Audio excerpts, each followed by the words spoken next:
stronger centralized control of the system.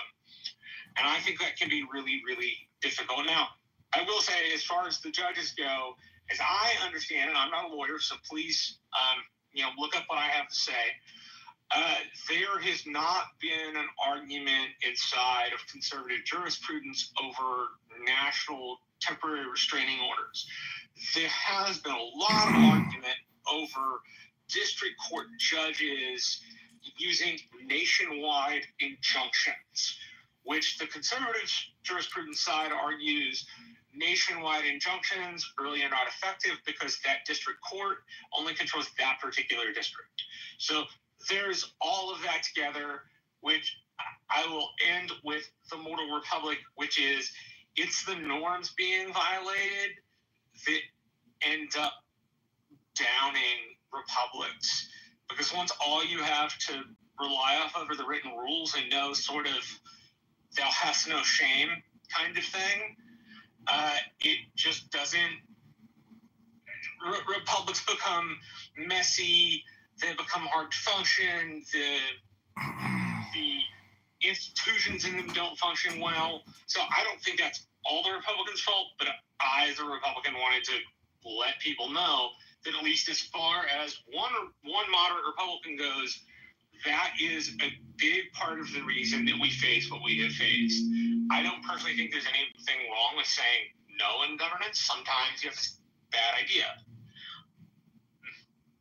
But there is something I think very important to note, that when people get frustrated over government not working and they then track to something more centralized with a, quote, stronger figure, that can definitely be an outgrowth of not governing and saying no. So I think those, at least from my side of the particular aisle, those are the things I would pick, and I would then repeat at the very end Watts's conclusion in the Mortal Republic, which is the Republic didn't just fail because of lack of norms, it failed because good people did nothing.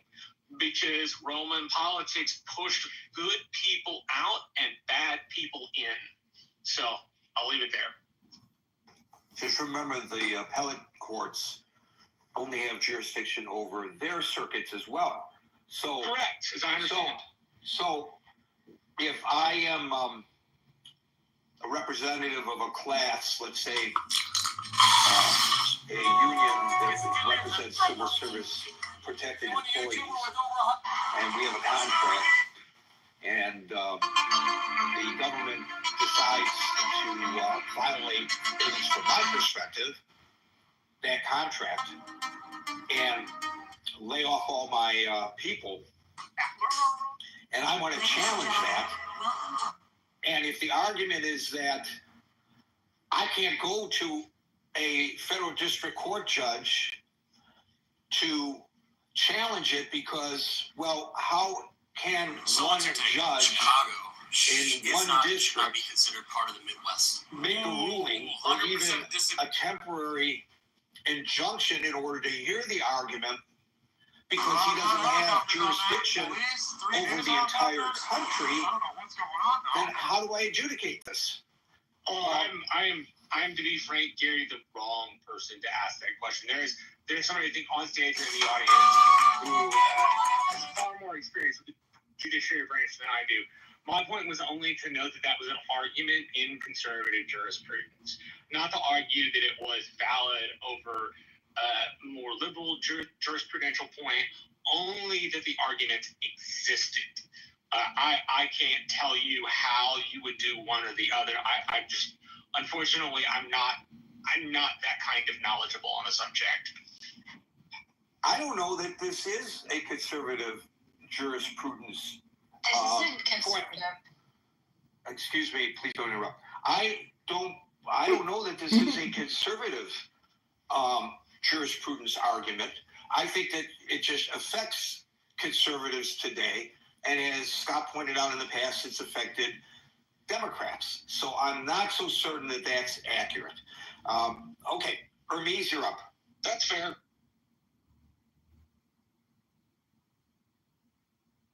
Hermes. Yes, thank you. Good afternoon, everyone. Good evening.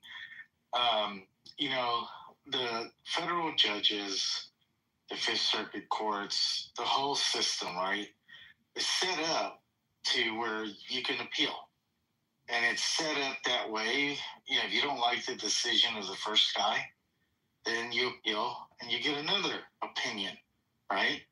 And this may go all the way up to the circuit court on the Supreme Court on everything. But I will land with this. As you can see my PTR, that's President Bush, right? And he's standing next to his Mexican lawn care guy. Thank you. So thank you for that, Hermes, and we'll go to Brian. Thanks, Gary. I'm not in the legal field, but from what I've been reading, the judge has not overstepped his bounds. The judge is doing his job. I believe that the Trump administration deliberately ignored the judge's order.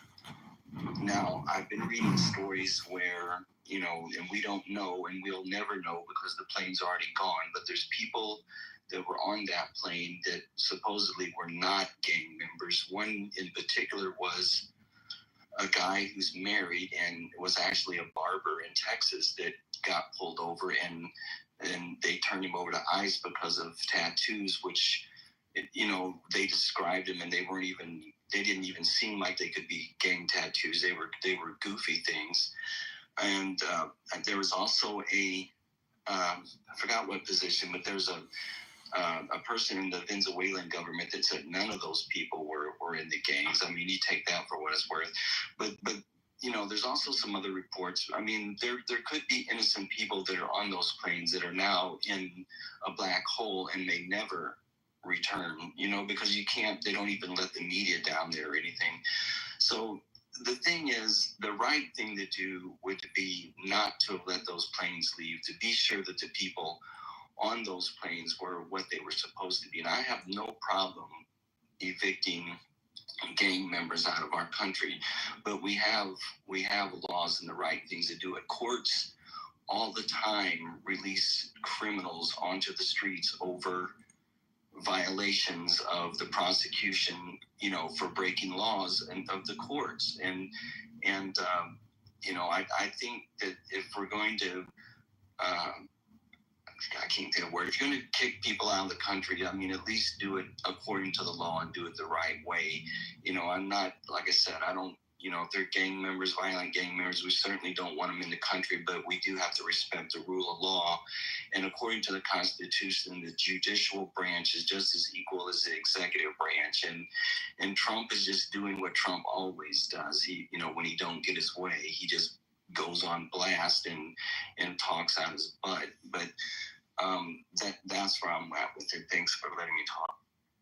I think we have to look at this as well, and thank you for that, Brian, as if we're playing a chess game, in that we have to look multiple steps, moves ahead, right? So the president started on this with a tweet about a week ago, blasting the judge. And that's when he first suggested that a district court judge shouldn't have the authority to make a decision such as this. And it caused for, you want to talk the term unprecedented, you got the Chief Justice of the United States Supreme Court publicly saying, Mr. President, you're wrong. We have a system, and this is how the system works. This is when they called for the impeachment of the judge. And the Chief Justice of the Supreme Court said, wait a minute, this is not an appropriate response to your objection to a temporary restraining order. Now we have the president, as I read at the top, saying, Mr. Chief Justice, I want you to rule that these lower courts don't have jurisdiction. I think the Chief Justice, and I think he's probably speaking for the entire bench, There might be one or two exceptions, but he's certainly speaking for the majority of the bench, probably the entire bench, has already went on the record extrajudicially by the judge because it was in the public forum, not from the bench, but still he went on the record as saying this argument is not going to fly. What does the president do? He doubles down and makes the argument again, and he publicly addresses the Chief Justice. Now, this is a president who has, in his first term, appointed the best people, the greatest people into positions until those people have defied him or offered an opinion contrary to his, and then he removes them because they're horrible, horrible people. He goes the other way as well, right? Little Marco is now the Secretary of State. Who would have thunk? But one could, as we look, X number of moves ahead while playing this chess game, reasonably presume that there's a good chance that if, in fact, the government attorneys stand before the Supreme Court and argue that the lower courts don't have jurisdiction in any manner. Zach, I'm on stage. That, I think I'm about to get called next. I'm going to read to them what's on Doge on X. We already know that there's a good chance, a very good chance. This is Gary Baumgarten's rule in his favor. There's a lot of people in there right now. And then what? Why is he playing this game? Why would he do this? He's not going to remove the Chief Justice from the Supreme Court. That's an appointment for life. So what's he going to do then? And he's got to know that. I'm just curious as to what the end game here is. Unless it's a totally populist game, that it's all form and no substance. He knows that he's wrong. He knows he can go nowhere with this, but boy, does it play to his base. That's the only conclusion that I could reach. Maybe some of you have a different conclusion to the question that I'm raising. We'll now go to, and thank you for that, Brian Monsef.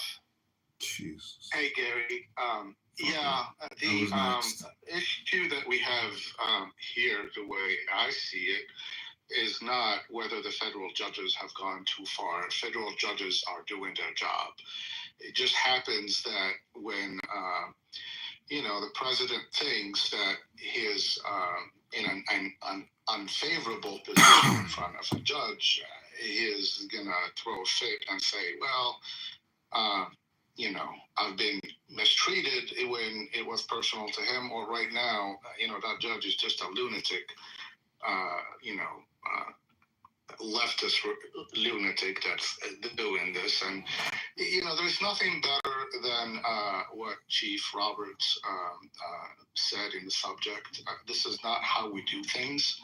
The way this has been presented to, the MAGA crowd is that, well, don't you want gangsters out of the country?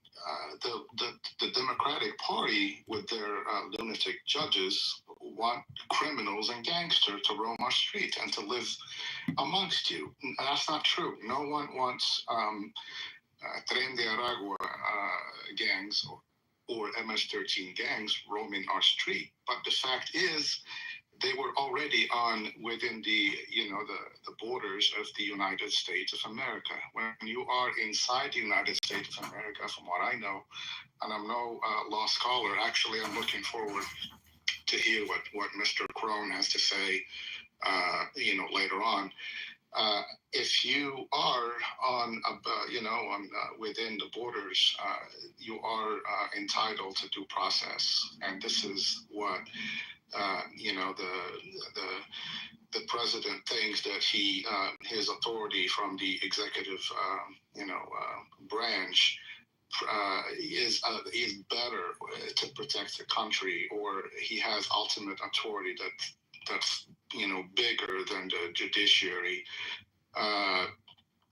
Thus, eliminating that whole thing that makes this country great about the separation of powers, about checks and balances, about, there's where we did all these things so that we don't end up with, kings and dictators making decisions. This reminds me of the time when we hear about, where Putin found someone criticizing him or whatever, but they're going to find all kind of stuff, and they will show you on TV that they did have the due process. Even Putin made an effort into making his opponent or whatever go through, Banana Republic court and have, judges that are too afraid to rule anything that's not favorable to Putin's decision. But he would send his, opponents to Siberia to die or whatever. And this is all done under the guise of I'm respecting the law. This guy doesn't even go under the guise that I'm respecting the law. He wants the laws to change. He wants to play a different game, and I'm baffled at all the people that are just kind of giving him a break about them, because they all say, well, he's doing what's best for the country. But the law is above everyone. The law is above the president. It's above me, and due process should be done. Again, nobody wants gangsters to be roaming against us. Amongst us, but I would like a judge to be involved in deciding whether someone needs to be sent back to their country or not. The way they did this is they contracted with Bukele, the Salvadorian president, who is renowned as being one of the... Make the case there.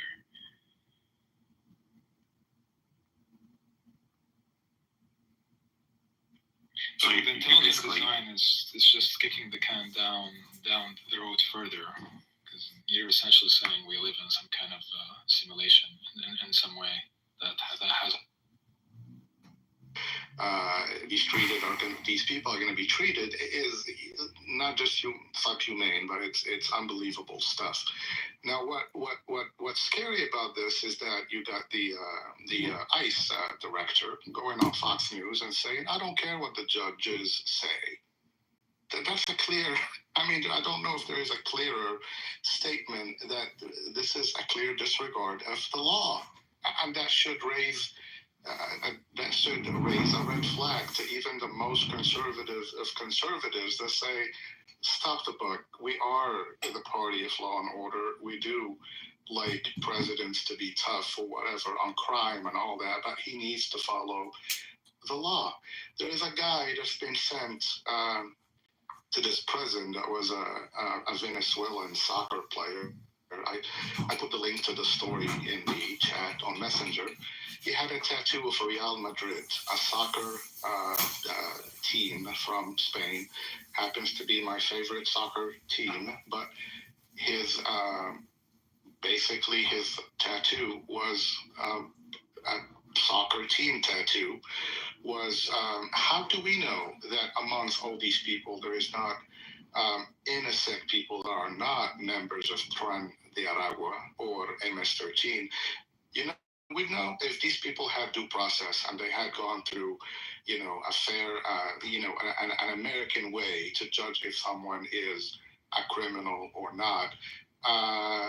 The alien acts that they acted on meant that if they were exporting Venezuelan citizens, one gets to think, well, we must be at war with Venezuela, because that's what the act says. We are not at war in Venezuela. That's all I have to say. No one wants gangs to be roaming amongst us. There is a proper way to do it, and this is a grave disregard of the law, and a grave attempt at even reaching to the Supreme Court to change laws concerning federal judges. Again, I'll wait for Mr. Crone to give his opinion. Thanks for the time, Gary. Thanks, Monsef. On the incident case to which you refer, which is the obviously the overriding case, but they're talking in generalities that the courts don't have the right to make these decisions to countermand what the president, decrees from the Oval Office. But this is obviously the major case. So you've got the administration saying, and the president used these terms, these are very bad people, very, very bad people. They're murderers, they're this, they're that. Okay, that's the government's position. Do we take the government at its word? Then the other side is saying, well, wait a minute, as you point out, there are people who are not gang members who are being deported to this prison. Do we take Monsef's word at this? In real time, if he were the attorney? No. You take the judge, you give the judge an opportunity to hear the argument. The reason you maintain the status quo is to avoid any potential harm. Not to say that Monsef is right and the government is wrong, but to say, I have not had the opportunity to hear this case. If there's a chance that Monsef is right, we better hold those planes to ensure that we are not inadvertently sending to a hellhole people who do not deserve to be sent to a hellhole. Maybe they are not all gang members. Now, if after the hearing it turns out the government prevails, the judge can lift that injunction and say, I order that. What Florida Man was expressing was that in that situation, the accolades that I received, all of the affirmations and positivity, that I should just substitute my actual feelings on position on this basis. Should be all benefits of their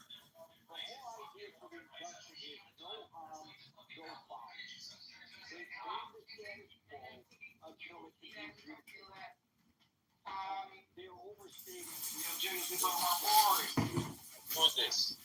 I have no idea. I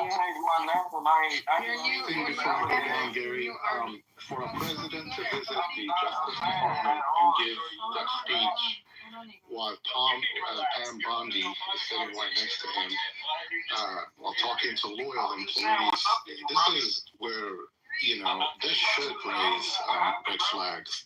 The most conservative people, yes, they love what, that Trump is strong and all that. But Trump crossing the line should be something that should be, mentioned by, liberals, conservatives, whatever, because this is crossing the line. He's testing the waters, and that's dangerous. Thanks, Gary. I don't have the exact quote in front of us, but we have the Attorney General of the United States attacking a federal judge publicly on national television and basically claiming that I don't know the words that she used, so I don't want to misquote her, but I never heard in my lifetime an Attorney General make such a statement, and it's at the very least poor form, in my opinion. Others may say it's about time that the Attorney General said what was true, that these are judges who are exceeding their authority and they think that they're the executive branch and they're not. And thank God we finally have an Attorney General who's got the cojones to do that. All right, fine. But I've never heard it before, and I find it a little off-putting as well, Monsef. Les? I agree with most of what you, Monsef, was saying, so I won't repeat it. Now, the Supreme Court, to how this should go, the Supreme Court's too busy to hear all cases, and that's why they use a district court as a filter, and if they think this one's important enough, or they disagree with the decision, they can hear it. Someone said that judges. Well, I would mention that.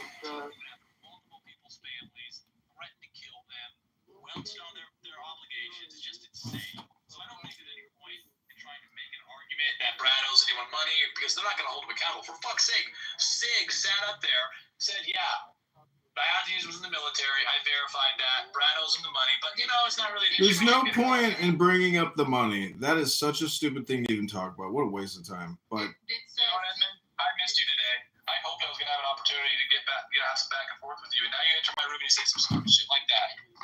no, I mean, if you bet with somebody on Clown House and you think you're gonna get paid, it's total waste of time. I was about to remove him, but I couldn't remove him because he started talking and he was hypnotizing me. I wanted to hear what he was going to say.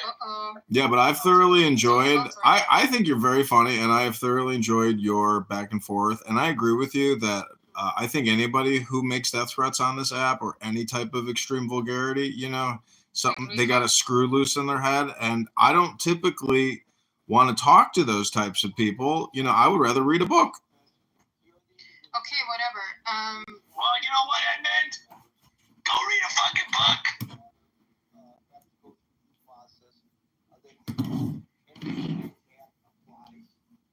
Show photographs of the tattoos as if that's going to determine definitively that a person is a gang member, or show their rap sheet, show that they were in prison in Venezuela before they came to the United States, and then let the judge decide whether this is correct, and then abide by the judge's decision until it's appealed, and then when the appellate process is completed, abide by that decision as well. I don't understand why this is even something that is questioned, but it is being questioned. I don't understand it. Hopefully somebody who is in support of what the president is doing is on the stage and will help explain it to me and people like me who just don't get it. This is wisdom. I can help do that, Gary. Well, we'll get to you. Yeah, of course. Thank you, sir. The other thing is that I can help you, Gary. Basically his attitude is, I'm going to keep on pushing until I get pushed back, and that's what the courts are doing here. Yeah. Finally, edge cases make bad laws, and for everyone that's a Venezuelan drug lord or whatever they are, gang member, there are probably 1,000 guys that are just making a living, mowing your lawn. And so I hate the idea of things being prejudiced that way, but he has a view of what should happen, and so he's picking the most obvious case up front. It is muddle-headed to say the public. this kind. By the way, Les, it hasn't been mentioned today. I think it has in the past, but No matter how they're noble already, they do all this these in individuals are already in Bruce, custody. decency, and kindness, cheap So and they're sweet. not a clear and present danger to you and me because they're incarcerated. So why not adjudicate it and then determine? Nobody's saying that they shouldn't even be sent out of the country necessarily. And the issue is, at least in this instant case, should they be sent without due process by using the Enemy Aliens Act to this prison in El Salvador? So they're a big danger to us. We got to send them out. Okay. Let's just say you're correct that they are all a big danger to us and they need to be deported from the country. Take a pause. They're in custody. So long as they are in federal custody, they're not a danger to Lesser Gary. So why not adjudicate it first? Again, I don't understand the argument. Maybe I'm naive, but I don't understand the position. Except the only conclusion that I can reach is that he's trying to make a populist position. It doesn't matter whether he wins or loses in the end. He's going to show that these judges are all Democrats. They were appointed by Democratic presidents, and maybe he's looking towards the midterms to try to hold on to the Republican control of both the House and the Senate. Unless there is really a legal argument to be made here. I don't particularly get it. We won't be adding anybody to the queue because we're now at the 6 o'clock hour. But everybody who's in queue, I'm going to try to get to. David, you're up. It's a pussy. I know David always has trouble getting that microphone to work. David, we see your microphone is open, but once again, we cannot hear you. If you can't go, I can go, Gary. I'm going to go not to you next. Hello? Go ahead, David. Bitch ass pussy. Yeah, so, we like to talk about history and how we dealt with These constitutional people rights just in the past. repeat themselves. I'd It's like to brutal. speak to what happened in the 1950s when Brown versus Board of Education ruled when the Supreme Court ruled from the bench with a resounding 9-0 verdict Resounding. that segregation was illegal. 500 innocent people were killed, right? For me, if there is no purpose for all of this, right, that is going to be utilized for some kind of inherent good for the whole cosmos or all of us or whatever, like if there's no purpose for There's this, no Unitarian principle? if there's no purpose for this, then I genuinely feel like I can't go forward. Like it tampers with my It's grit. just like It your tampers- opinion, Dr. Sella.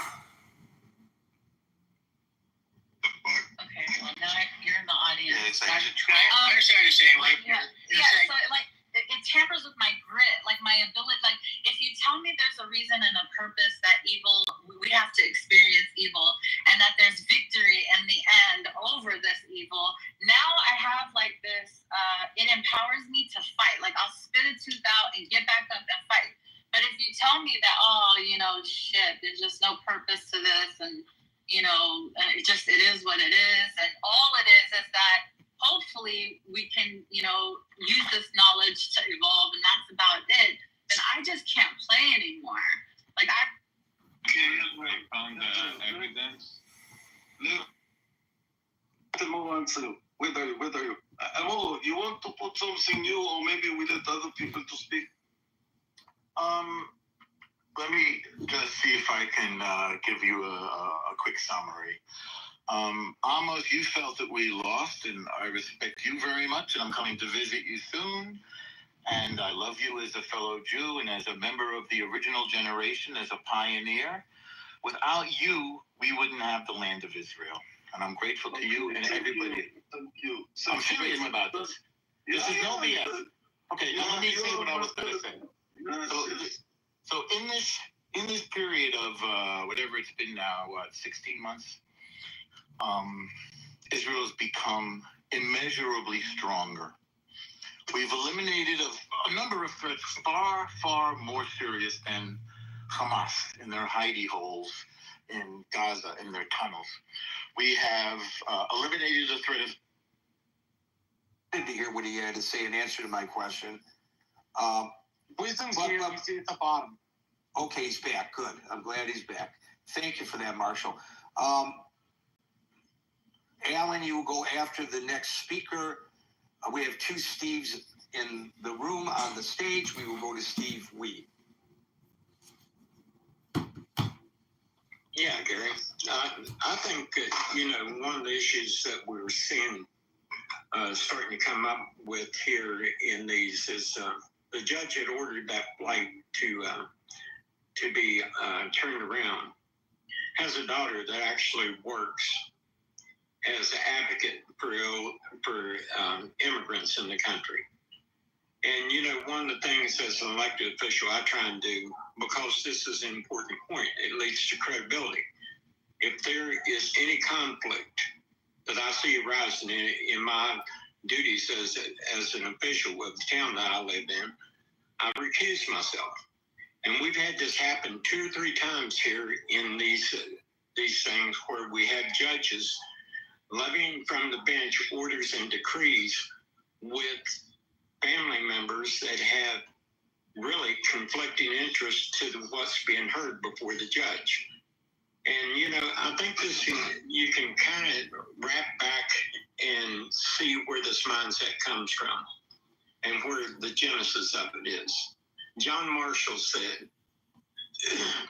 it is emphatically the province and duty of the judicial department to say what law is.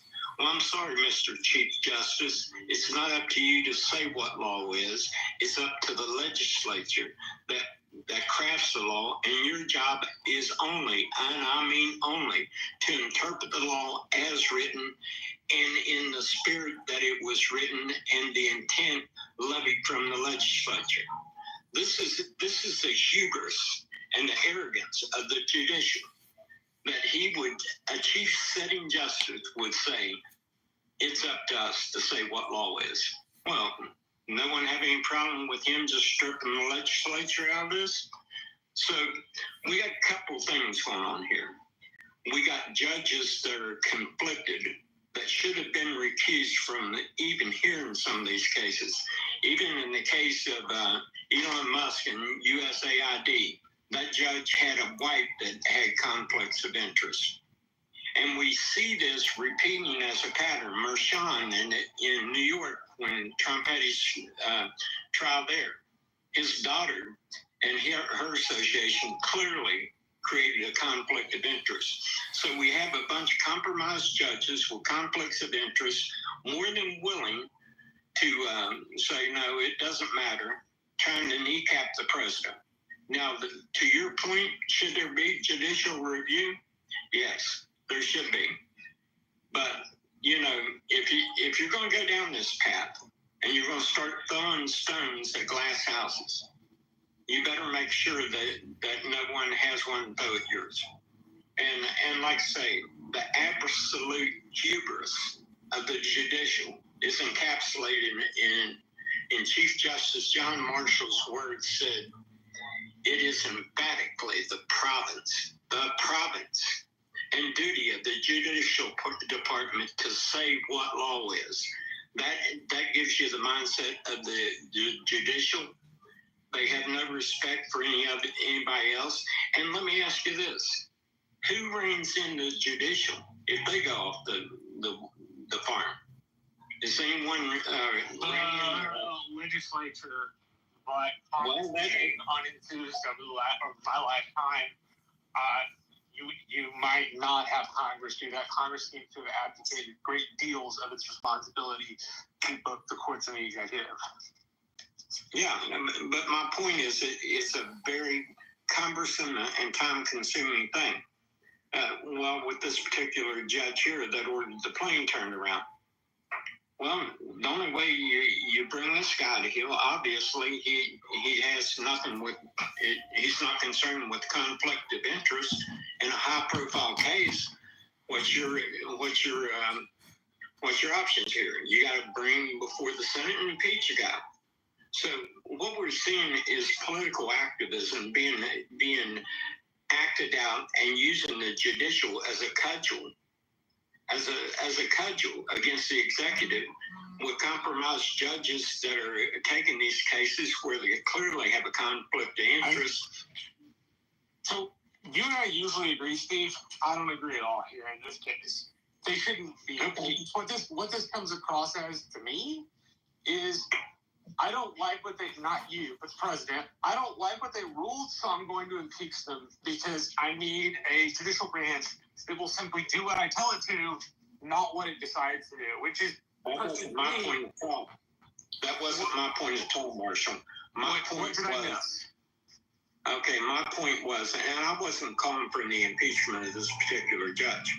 What I was saying is, in this case, this particular judge that ordered that plane turned around had a daughter that was working for an immigrant advocacy group.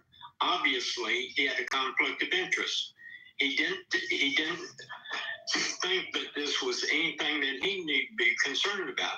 And my larger point was, when judges, we talk about the president going off the farm, but when a judge goes off the farm, and not in this particular case, because I don't think conflict of interest warrants impeachment. I think it's just an ethic thing. But in this particular thing, if we have judges that goes off the farm, we're left with a cumbersome mechanism to correct them. And they know this. So, no, I'm not calling for this judge to be impeached. Conflict of interest to me clearly doesn't rise to that level.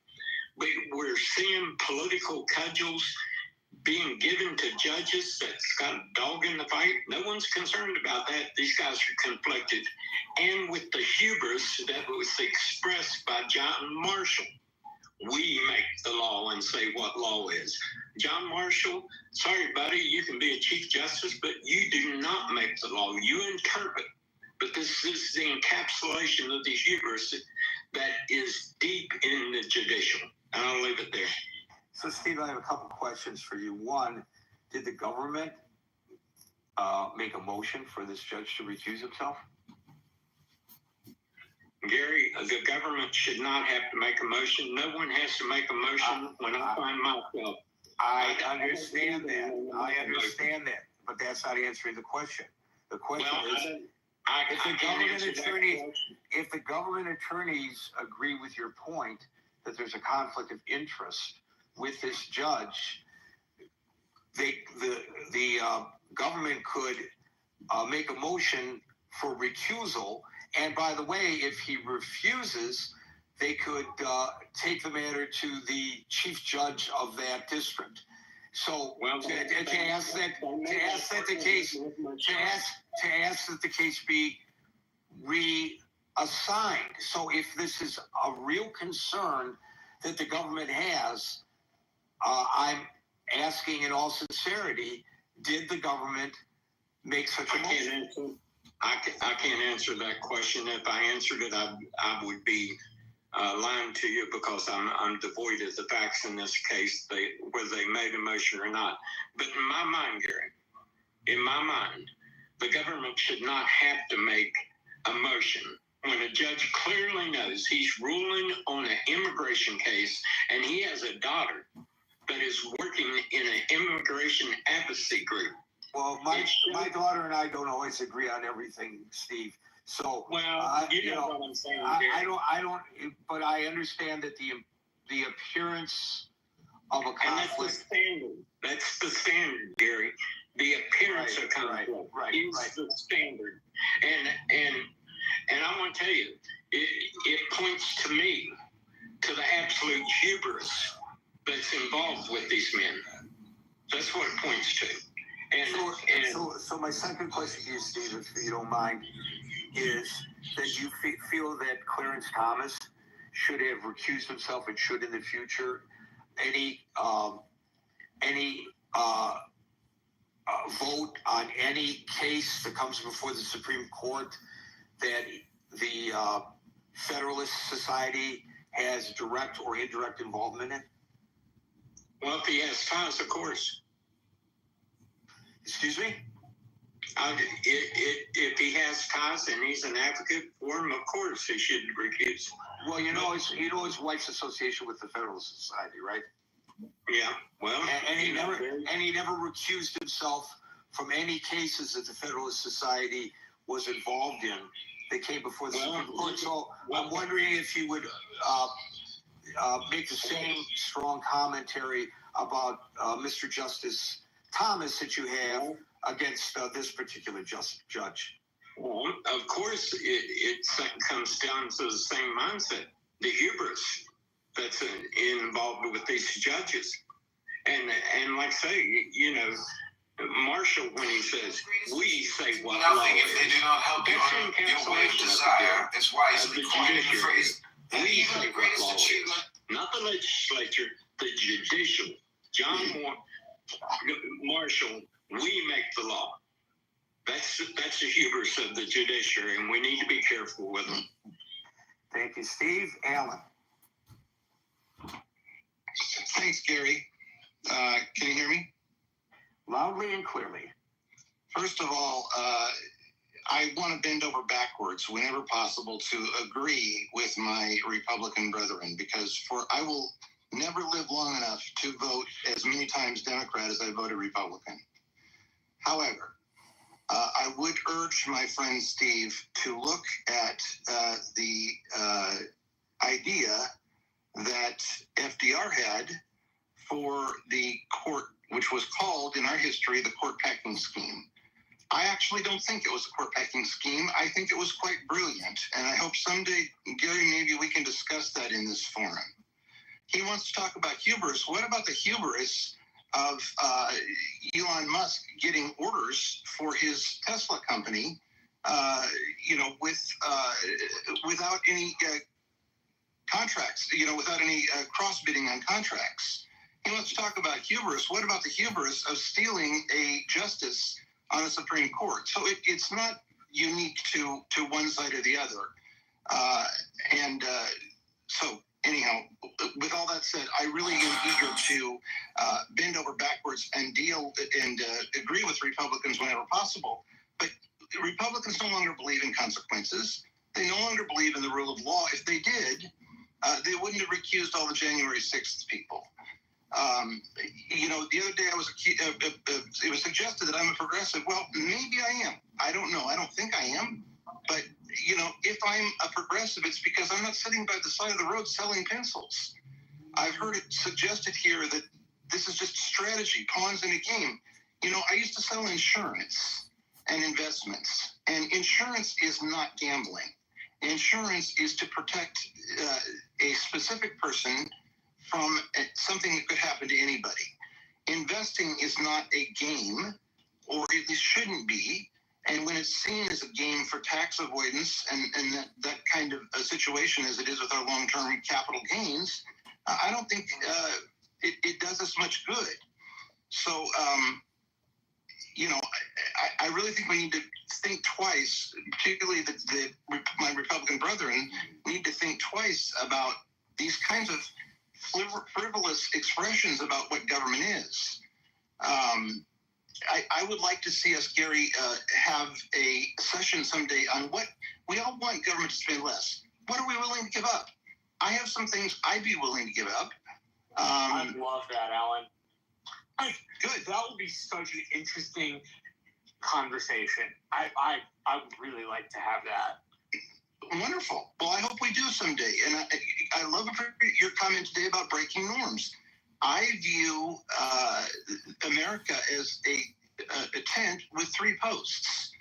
And it's on this island where the wind can blow one way or the other. And if the judicial system right now is too coming back too strong, it's only because they're responding to a president who is completely breaking the norms that Marshall talked about earlier. So that's pretty much what I wanted to throw out here. And thank you for the time, Gary. Al, I want to add one amendment to your piece. The other part of that is that the Congress, for many different reasons, is failing to do its job. They are not acting in the House as an energetic body, and they're not acting in the Senate as the world's greatest deliberative body. Those two things, I think, produce a world in which we push the hardest societal questions that need to be worked out in our legislative chambers onto the courts and then the executive to promulgate the procedure. And I think added to everything you say, that makes things just so much harder for people. Thank you for that, Marshall and Alan. And we'll now go to Steve Krohn. Hi. I want to try and make 4 points. Hopefully I can make them fairly quickly. And I'm focusing really on the subject of the room. I know the conversation has fanned out to a lot of different bigger kind of questions about the country and a lot of things, but I'm going to focus on the original subject. The first point is there's 3 distinct issues that are being compounded and maybe even conflated in the conversation. The first is the jurisdiction of a court to hear a given case. The second is assuming that it's proper for them to hear it, whether they correctly decide, right? Do they interpret the statute right? Do they interpret the Constitution correctly? Do they make the right decision? And then the third is the appropriate remedy. What is it that they then have the power to do in terms of relief? The Trump statements are focusing all on the third issue. They're saying these nationwide injunctions are terrible. And the Trump people are acting as if the first two questions don't exist, or they're begging the question and they're just assuming the answers to those two questions.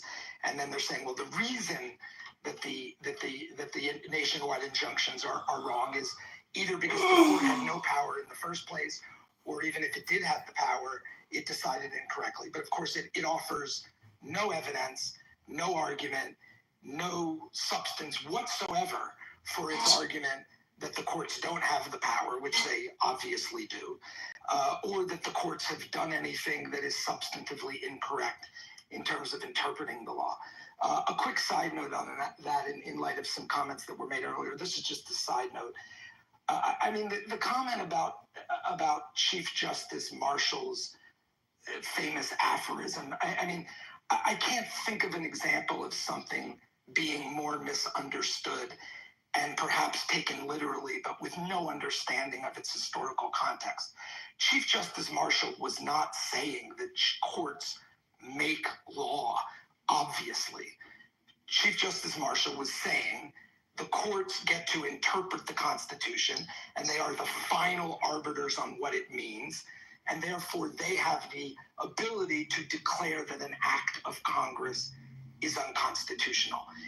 This is a bedrock principle of our judicial system, and to turn it on its head into an aphorism that is a sign of judicial hubris is possibly one of the stupidest things I've ever heard in my life. My second point is a small one, but I think it's important to understand. A lot of the conversation today has confused this idea of what is the court's power, what is its jurisdiction, what is the proper remedy on the one hand, with the precedential significance of its rulings. And Gary, I think you're the worst offender in this regard. I had a feeling you were directing it to me. What you mean to say is that when the Court of Appeals issues an opinion that has precedential effect, it only binds the lower courts in its circuit. That's the law of the circuit. Right, that's what I was trying to say. But district court judges have the power to do things that affect people outside of their district, right? They may have jurisdiction over parties for a variety of reasons. There's something in the federal courts called diversity jurisdiction, when litigants from two different states have a dispute. They can bring it to federal court because, and someone from California may find themselves in a trial in Ohio, and the district court may order them to do things even though they have a business in California, and they're obligated to do them in California, and the Court of Appeals in the Sixth Circuit could affirm that. So there's nothing unusual about courts doing things that affect people or even order people to do things or stop doing things outside of their geographical boundaries. What you're talking about is just the precedential effect of their opinions, which is just a completely different thing. So I hope that clears that up. And another just technical point, and then I'll be done with my first 2 points, and then I'll get to my third and fourth point. Lower courts have an important function. It isn't just a question of the Supreme Court can't hear every case. Lower courts are courts where evidence is presented and challenged, where records are built. Appellate courts, both intermediate appellate courts, the courts of appeals and some others, and the Supreme Court, they don't hear evidence. They don't develop a record. They rely on the record that was developed below. So part of the reason cases don't go straight to the Supreme Court, and there is a minor exception to this rule, but let's ignore that, is because they don't have trials. They don't have witnesses. There's no cross-examination. There's no authentication of documents, right? So part of the reason you need to have trials and you need to let lower courts do their thing is because that's where all of this evidence gets developed. That's where we would find out who these people were who were deported. That's where we would find out what the government was saying about why they were doing what they were doing, what they were saying to each other, et cetera, et cetera, et cetera. My third point, having explained those sort of foundational things, is the Trump regime's position basically begs the question, right? As I've already said, they're simply asserting that the judges either don't have the power to do these things, which is obviously false, or that they're getting things wrong on the merit, which is slightly less obvious, but also obviously false. And they're jumping to an issue about which there is genuine disagreement in the academy, in legal circles, among judges. The scope of nationwide relief that judges ought to be able to give is a genuine issue that is discussed a lot. But notice that the Trump folks have jumped over the first two issues, right? They just assumed those are true. And they said, and therefore the nationwide injunctions are a horrible thing and we have to stop them. But what they're really saying is, we don't think the courts have the power to do this stuff, even though they obviously do. We don't think the courts are making decisions correctly on the merits, although in most cases they pretty obviously are. So they're just begging the question, skipping over the stuff that's absurd, and jumping to the one issue where they can get some traction, which is, gosh, it just doesn't seem right that one judge in Texas or one judge in California ought to be able to stop a company or the federal government from doing something nationwide. And there's some appeal to that argument. There's a lot of law in that area. Certain circuit courts have tried to give guidelines and to say that this is extraordinary relief and courts should only give it under the following sorts of circumstances. That's a developing body of law. And then the final question, I want to answer your question about why Trump is doing this, which I think is fairly obvious. I agree with you, putting aside some of the details, that they know they're going to lose most of these things. They know most of what they're saying is poppycock. What they want to do is delegitimize the courts, right? They haven't used the expression fake courts, but just, we all know fake news, right?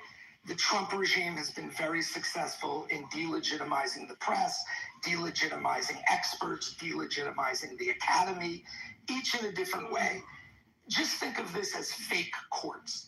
This is just the Trump regime's way of saying fake courts, fake courts, fake courts. Don't believe the courts, don't trust the courts.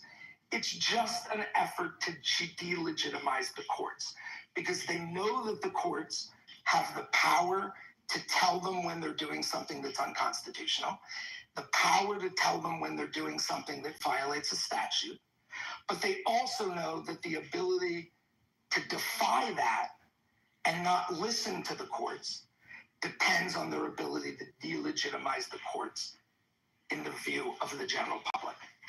And those are my 4 points. I have one quick question for you. What is a responsible way to have the discussion about nationwide injunctions? As I said, I just know it is an argument inside of conservative jurisprudence that I read sometimes. But in your view, how do you have that conversation in a responsible way? Marshall, there are like probably 50 law review articles about this subject. I mean, again, if you're talking real, not like rhetoric in the general public trying to frame it so that the average voter will be on your side. I don't know the answer to any of that. No, I want people to understand. I'm not going to be political about it. Yeah, there is a concern about this. As was pointed out earlier, it's not always the right or the left's ox who's getting gored. It interconnects. This is why it's complicated, but I'm going to try to answer your question. It interconnects with several other problems in federal litigation. So you can't talk about nationwide injunctions without also talking about forum shopping, right? It's the combination of those two, as well as a couple other factors that I'll mention, that make the problem especially difficult, right? If all judges were fair and did the right thing, and there weren't extremist judges, and we may disagree about which ones those are, the gentleman who spoke earlier, I forget his name. It might have been Steve, right? He obviously has a different point of view than I do about which judges we might be wanting to be pointing a finger at. But, right, they operate in tandem, right? If you know you can file a case in Texas in a district where there's only one judge, and that judge has some very extreme opinions, and that judge has the ability to issue a nationwide injunction, right? It's the compounding of the two problems, or you could argue three problems, that make it such a problem. So what's the answer? The answer is, this is the beauty of our system, right? We have a common law system in this country, right? We have an incremental system where judges do things, and then courts of appeals review them, and this is true in state as well as federal law, federal courts. And when a district court goes too far, a court of appeals starts to lay some rules down, right? They say, well, judges do have authority to issue TROs, to order injunctions. They do have the ability to issue injunctions that infect people who aren't parties to the case. But it's an extreme remedy, and these are the sorts of things that ought to be present for a district court to do that. That, going back to my point to Gary, that then becomes the law of that circuit. Other circuits may develop other standards, and it's an issue which ultimately could reach the Supreme Court, where the Supreme Court decides, well, there's a circuit split. Some circuits say district courts can do whatever they want. Other circuits say they can only issue a nationwide injunction if these three factors are present, et cetera, et cetera, et cetera. And the Supreme Court tries to issue guidance. But this extreme view that it's just insane that a district court could issue a form of relief that is nationwide, or if you take the Trump regime at its word, right, they say their position is a judge should only be able to issue a remedy which impacts the aggrieved party in the litigation. So imagine what this would look like, right? A federal employee sues the government and says, you're violating my constitutional rights by firing me. You fired 7,000 other people as well, but you're violating a statute, you're violating the Constitution, you're doing such things as will amaze the judge, and you need to stop it. The Trump regime's position is all the court should be able to do is say, fire Susie back. Susie's the plaintiff in this case. You have found that the government acted against the statute or unconstitutionally. But all the judge should be able to do is order you to hire Susie back. If Bill wants his job back, well, then let him go to some other federal judge or the same federal judge and sue. It's crazy that courts can issue a remedy. It's crazy that, let me finish. It's crazy that courts can issue a remedy that applies to someone other than the actual plaintiff to whom they're giving relief. I hope I've demonstrated why that is an idiotic position. It doesn't deserve to be taken seriously, but it's the sort of stuff that we get out of the Trump regime every day. It's just craziness. And again, they're not doing it because they think they're going to win the day. They're doing it because it's, again, fake. Just think of it as every time they say one of these things, all they're saying is fake courts, fake courts. Oh my God, impeach that judge. Fake courts, fake courts, fake courts. That's all they're doing. It's very simple. They want the general public to believe what Steve already believes. Oh my God, the hubris of the judiciary. They're making laws every day. They're acting in cases in which they have a clear conflict. Kill the judges. Steve already believes what the Trump regime wants us all to believe. And of course, it's nonsense. So I just want to say, I don't think you were correcting me. I think you were clarifying me, and I'm glad you did. Because apparently I didn't articulate very well my understanding of how the courts work. If it was confusing to you, who understands it better than me. So I'm glad you did that, Steve. But I'm in agreement with your assessment of the roles of the various levels in the federal judiciary. So I'm glad you did that. Thank you. And thank you for all of what you just explained. And I think maybe you're right. I hadn't thought about that the game plan here is not to win at the end before the Supreme Court. It's to win in the court of public opinion if you are trying to undermine the credibility of the court system and show yourself as a victim every time you lose in court. And maybe that translates into votes down the line. I know there are people trying to get on the stage. It's just too late to add anybody. Make your feelings known in the chat above in our Facebook Messenger chat if you can't get on the stage. I apologize for that, but I do have to catch a train, and I want to get to those who have been patiently waiting. Thank you, Steve. We'll go to Anson, Merrill, Wisdom, and if time permits, Hermes. Anson. Please leave Steve on the stage while I make my first remarks. The first Steve that spoke, that mentioned his interpretation of the Chief Justice Marshall, is a longtime member of this forum, and he usually makes excellent points. And he is not a stupid man, and I deeply resent referring to him as having making the stupidest opinion that you have ever heard. Hubris is rampant in this nation, and that kind of hubris only contributes to the Great Divide. Now, I'll stop at that point and try to make my point. Well, let's let Steve respond to that. Steve? There's no need to respond. I think I was clear. What he said about Justice Marshall's quote as support for the idea of judicial hubris is and remains one of the stupidest things I've ever heard. Okay, hold on.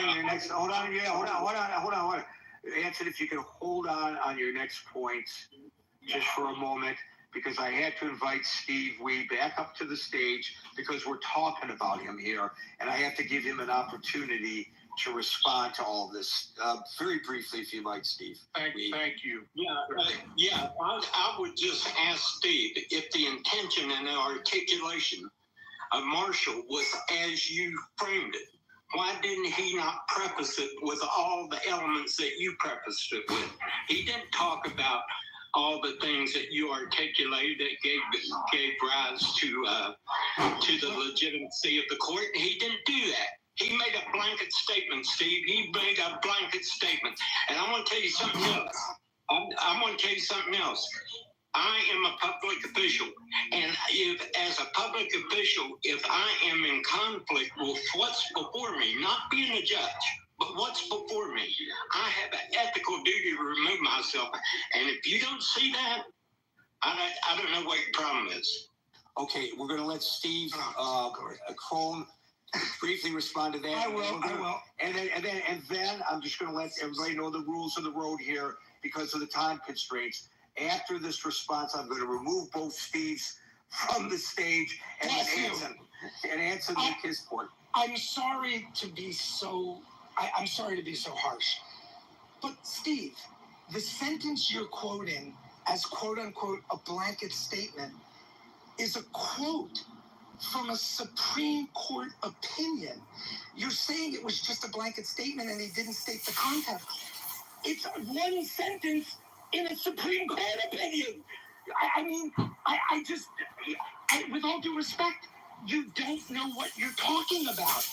Then why did he not qualify? Read the whole opinion. Why did he not qualify? Okay, we're going to stop this here, but I think there is a difference of interpretation, and Steve Wee believes that he did not qualify it, and Steve Crone believes that based on the totality of what was said in the opinion that he did.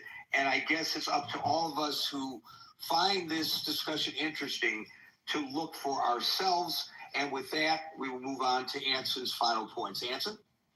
Okay, my final point is I want to refer very briefly, not self-promoting, to the essay that I just posted on Substack, Setting National Priorities. we are a nation of laws. We are not a nation of, we articulate our norms through the laws. And why do we have, 14,000 pages of laws on the books? Can anybody explain to me why we still have this crazy Alien Enemy Act that was the basis of this whole discussion? A law passed in 1798 that has been, that certainly has been used in the past, that doesn't reflect the norms of the American people, Japanese incarceration, for example. So why is that law still on the books? It's because Congress hasn't done a goddamn job. Because Congress has failed to reflect the norms of this country through the legal system. And the laws many of the laws are contradictory. And I can't imagine how anybody can enforce all the laws that are on the books. And until we streamline the laws, we're going to continue to have this kind of debate and great divide. Congress is the one that has to do it, not the courts. Congress has to get the laws right so that they reflect the interpretation, this whole thing with these 200 or however many it was that went to El Salvador. Is it the norms of the United States that we are going to deport people to a hellhole prison in El Salvador? Should the United States do that? I don't think they should. But that's not the real issue. The issue is, if you were deported under the Aliens Enemies Act, then you should not be deported. You need to go through a different set of priorities. We have, 10 million people that are, for lack of a better word, illegal aliens, which to me means they are in this nation and they have not yet completed the court process to declare them to be legal residents of this nation. 10 million people. That is because of the confusion and the lack of enforcement of the laws that are on the books. And that's why we're in this situation. And that's why there's this great debate over how are we going to control the flood that has been coming into our nation for the improvement of the quality of life of the people that are citizens and residents of the United States. And that's the big issue. Congress needs to pass the laws that reflect that majority public opinion. That's all I'll have. Anson, I couldn't agree more. And there's a clarion call in what she said.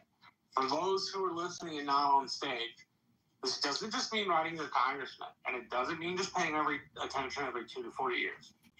This means that 15 minutes a day, you need to give yourself the space. You need to block it off in your calendars. You need to sacrifice 15 minutes out of your time to keep going with what's going on in your district, what's going on in the nation. But think about what's going on in your own home first, right? This is your clarion call to help with that. As is made very clear in the Moral Republic, but many people have not read, part of the reason republics fail is because good people do nothing. Sometimes because there are incentives not to. But we can't be so pessimistic about it that we try not to jump in. You have to force yourself to do it, but give it 15 minutes a day. Make the sacrifice. I promise you, when you wake up a year from now and you've given participation in activism 15 minutes of your day, the world around you is going to be a far better place. Thank you, Marshall. Anson, as you were speaking, I was kind of chuckling because I, too, have an interest in this issue of outdated laws. And years ago, and I don't know whether this law is still on the books, but years ago when I was a reporter at WWJ in Detroit, I took a look at outdated laws in Michigan still on the books was a law that was enacted by the state legislature when the first horseless carriages were put on the streets. And the law says that when you're driving at night, you must have a person running in front of your car holding a lantern. That was the law back then, and the law was still on the books. So, technically speaking, every single driver who drove at night in Michigan was breaking the law. So there were like, I don't know, 6 or 8 or 10 absurd examples that I used in the story that I did. And they may have codified things since then.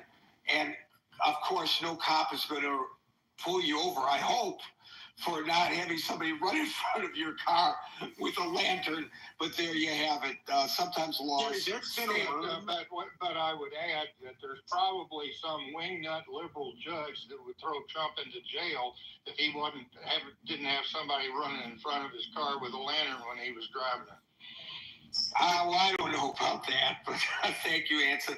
I'm not sure. I got to move on, otherwise, Sorry, I forgot about yeah, because I got the train to catch, and I guess maybe that's a good thing. Otherwise, we never get out of here. And which is also a good thing that there's so much interest. We'll go to Merrill, and then to Wisdom, and if time permits, Hermes. Merrill.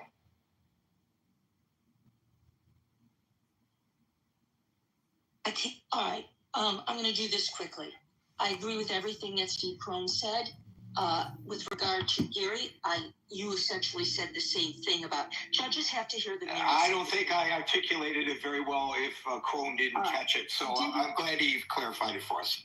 Okay, that's number one. Number two, Steve Weed, you are assuming that is a conflict, that he has a daughter who does work with immigration or whatever, an advocate, it doesn't matter. That does not, and I think Steve Crone will agree, that does not mean that he has a bias. That is not a conflict. There's nobody that showed that he had a conflict. You're the only person who's saying that now. Nobody showed the conflict. Nobody showed where he was involved with what his daughter was involved with. The other thing that I find very interesting is Trump is just doing what Trump does. It has nothing to do with the merits of the case. It has nothing to do. Trump is mad because somebody said no to him. That's it. Trump. Steve uses it right. It's the Trump regime. And that is, you cannot say no to him. And he believes he's the president, and nobody is going to tell the president what to do. And it works for him. That's it. It works for him. With regard to the appointments of judges, go read some of the judges that Trump appointed. 10 of them weren't even qualified. They were rated as unqualified. So we can address that. Regard to Clarence Thomas. Clarence Thomas's wife should have been considered an unindicted co-conspirator. It's not about the Federalist Society. She got $600,000 from the Heritage Foundation, and he did. I apologize. It was the Heritage Foundation, not the Federalist Society. And Thank all you. judges, all conservative judges are members of the Federal Society, and are recommended by the Federalist Society. And she was somebody who actively did emails. She contacted people. She contacted and wrote emails and said, you must stop this deal. She was very actively involved. So that is a major conflict. And he did not, there was one case that he did not recuse himself from. It was the only judge who said that the National Archives should not be, or that the court was not entitled to just read all the emails. He was the only judge. It was unanimous other than him. So he never has removed himself, and he never will. So that's that. But most important is all this judge did, he did a temporary injunction. It harmed nobody. It only harmed Trump politically because he said, I'm going to do this to his followers. I'm going to do this. They were in custody. Everybody is entitled, whether we like it or not, they are entitled to hear, a judge has to hear the merits of the case. Because if you didn't and said, okay, let him go, there would be another appeal on the other side. And with regard to what Anson said, you know what? I'm not going to tell you that every judge would do that to every liberal. I really don't should say that you assume that every liberal judge would make a decision against Trump on an old, archaic law. Thank you. I just like to suggest one thing, Meryl, a slight correction, and that is Steve's comments don't come in a vacuum. If you look at the chat, which is linked above, you'll see, I don't know whether you actually posted that to the chat. Maybe you should, Steve. I think maybe you posted it to me in a direct message. But there's an article published that accuses the judge of a conflict of interest. Whether that is valid or not, the argument is beside the point. The bigger point is, I don't think Steve is alone, Steve Wee, in believing that. And so, Steve, it would be helpful maybe if you're still in the room to post that to the main chat. And I'm going to go to Wisdom, and we'll try to squeeze Hermes in. Hey, Gary. Hey, I'm at usdebtclock.org. I'm looking at 43 million food stamp recipients. There's 23 million millionaires. There's 704,000 homeless, which seems really low to me. It says there's 37.5 million Americans living in poverty. The total, they changed it a little bit. But listen, the wealth per citizen is 493,000. The stock market value is 50 trillion. Land market value, 24 trillion. Real estate, 74 trillion. We're an extremely wealthy nation. But when you look at Doge and you see the contracts and the waste that are being spent at the federal government, I'm on Doge on X right now. 18 hours ago. Edmund, that's not what we're talking about. Can you answer the title of the room, bro? We're not talking about this today. Everyone had their moment here to speak. If you're not going to let me talk, I mean, I voted for Trump twice. I'm a Republican. I'm primarying a Republican rhino. If you don't want to let me speak, you're not the super mod. This is Gary's room. He's very tough but fair. Well, Marshall is correct. We're talking about the president's allegation that federal judges are going too far. And if what you're saying leads into that, that's great, but it doesn't sound like it is, and we are short on time. It is. Okay, well, let me just finish. What I really wanted to read were a few politics and power maxims and aphorisms to give you food for thought. No. What do you know? Okay, Dr. Marshall. Okay, dominate the stage with no intelligence. If you don't want me to try to say what I'm thinking and feeling, then this is censorship. You're a fake Republican, Rhino Marshall. You're a fake. Boom. That's how it goes down. We're primarying the rhinos here. Primary them all. Oh, it's a tough audience. I gotta yell at them sometimes to wake them up. Wake it up. Inserted the chapter breaks based on subject matter and other historical events. But and if you read chapter 17, it starts with, and in 6 days Jesus took Peter, John, and James up to a hill, and he transfigured and shone in the brightness of his in his kingdom.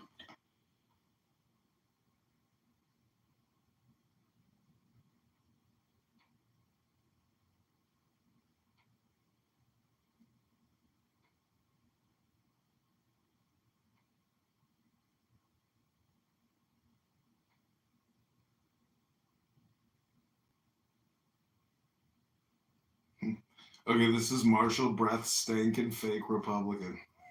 We have to rhino these people. They're all the same. Holy shit.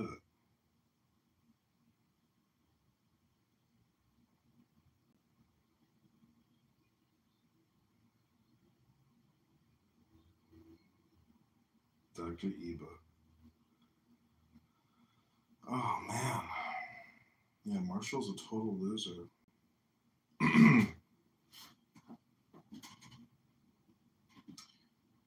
He is a complete and total loser. Dr. Benji, welcome.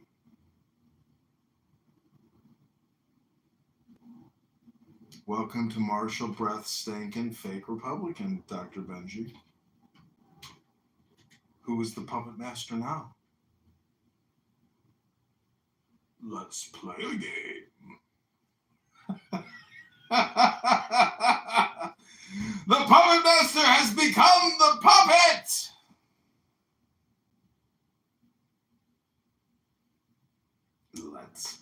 Let's play a game.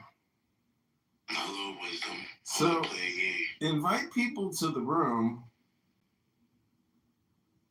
I want to play a game, Wisdom, in your own house. You have become the master. This is somewhat called an enemy of an enemy, is my friend. Let's get it started, shall we? Let's get it started. Let's get it started in here. Let's get it farted. Marshall's breath smells like a turd. He's a fake Republican.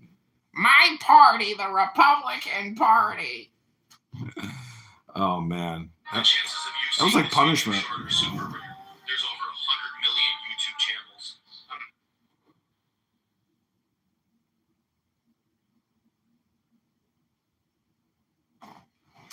So anytime you can call Marshall stink-ass breath Rankin a fake Republican, it's a win in my book.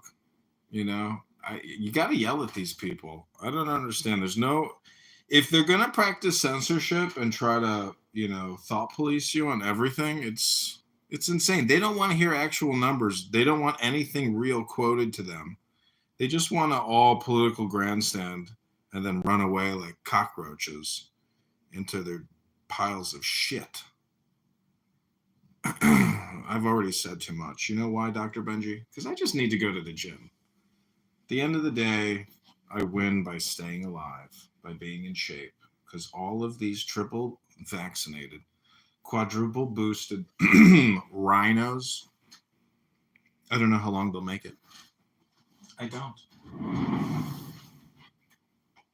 You said something really, really interesting. Going to the gym. Most people don't want to. Yeah. There's a 24-hour gym near me, which I always end up going if I procrastinate during the day.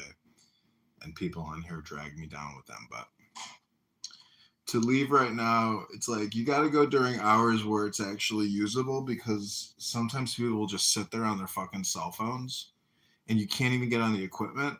But you don't want to actually talk to any of these people because they're at the gym using their cell phone. And plus, if you say, "Excuse me, can I work in with you?" some of them will literally stick up a finger and say, "Talk to the finger." They won't even look at you. They'd rather look at their cell phone than be a real human. So what we're dealing with, Dr. Benji, whether it's on this app or at the gym or at the office, is we're dealing with robots, low IQ humans who are barely alive, but they talk. And that's the problem, is you can't just put a bag over their head and kick them away like a robot, and have it go bounce into furniture and stuff. You actually have to, they won't leave you alone. You see what I'm saying? And then they can become a problem. And so that's what we're dealing with here, Dr. Benji. Yeah, when you look at the bigger picture, these people just argue over words and trying to prove who's right and get mad when you just watch the crowd look stupid and go maniac.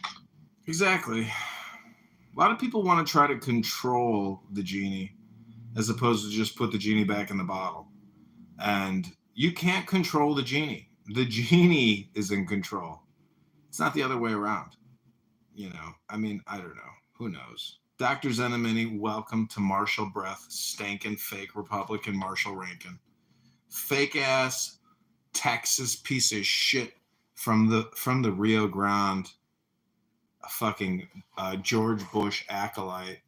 Has a bunch of couple technical terms that he likes to throw around as if he, is like some type of leader.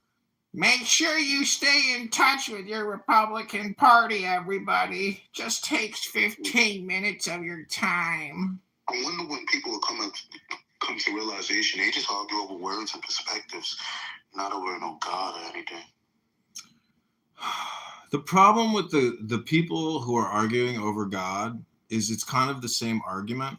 It's just the weak argument. It's not really the meat and potatoes. And nobody wants to hear the truth. Everybody wants to essentially position themselves, politicize themselves, get their comment, get their clip, and then run. And that's it. Everybody's looking for 10 minutes of fame, 3 minutes of fame, and that's it. Everybody's in it for themselves, including myself. But at least I can accurately diagnose and describe the situation. Most other people are completely unaware of how unaware they are. So that's the power of wisdom. And thus, if you really understand wisdom, you should run for politics, because there's no point in letting stupid people rule you. It doesn't make any sense to possess wisdom and to just let incompetent, fake, inauthentic pieces of shit like Marshall Rankin rule you. Why in the world would you let a fat, disgusting piece of shit who's a low IQ traitor rule you? No way. It makes no sense to live your life like that. You have to fight these people. And what does that mean? You have to take a sword and go cut their fucking heads off. Like a dragon, you might say, because they are demons.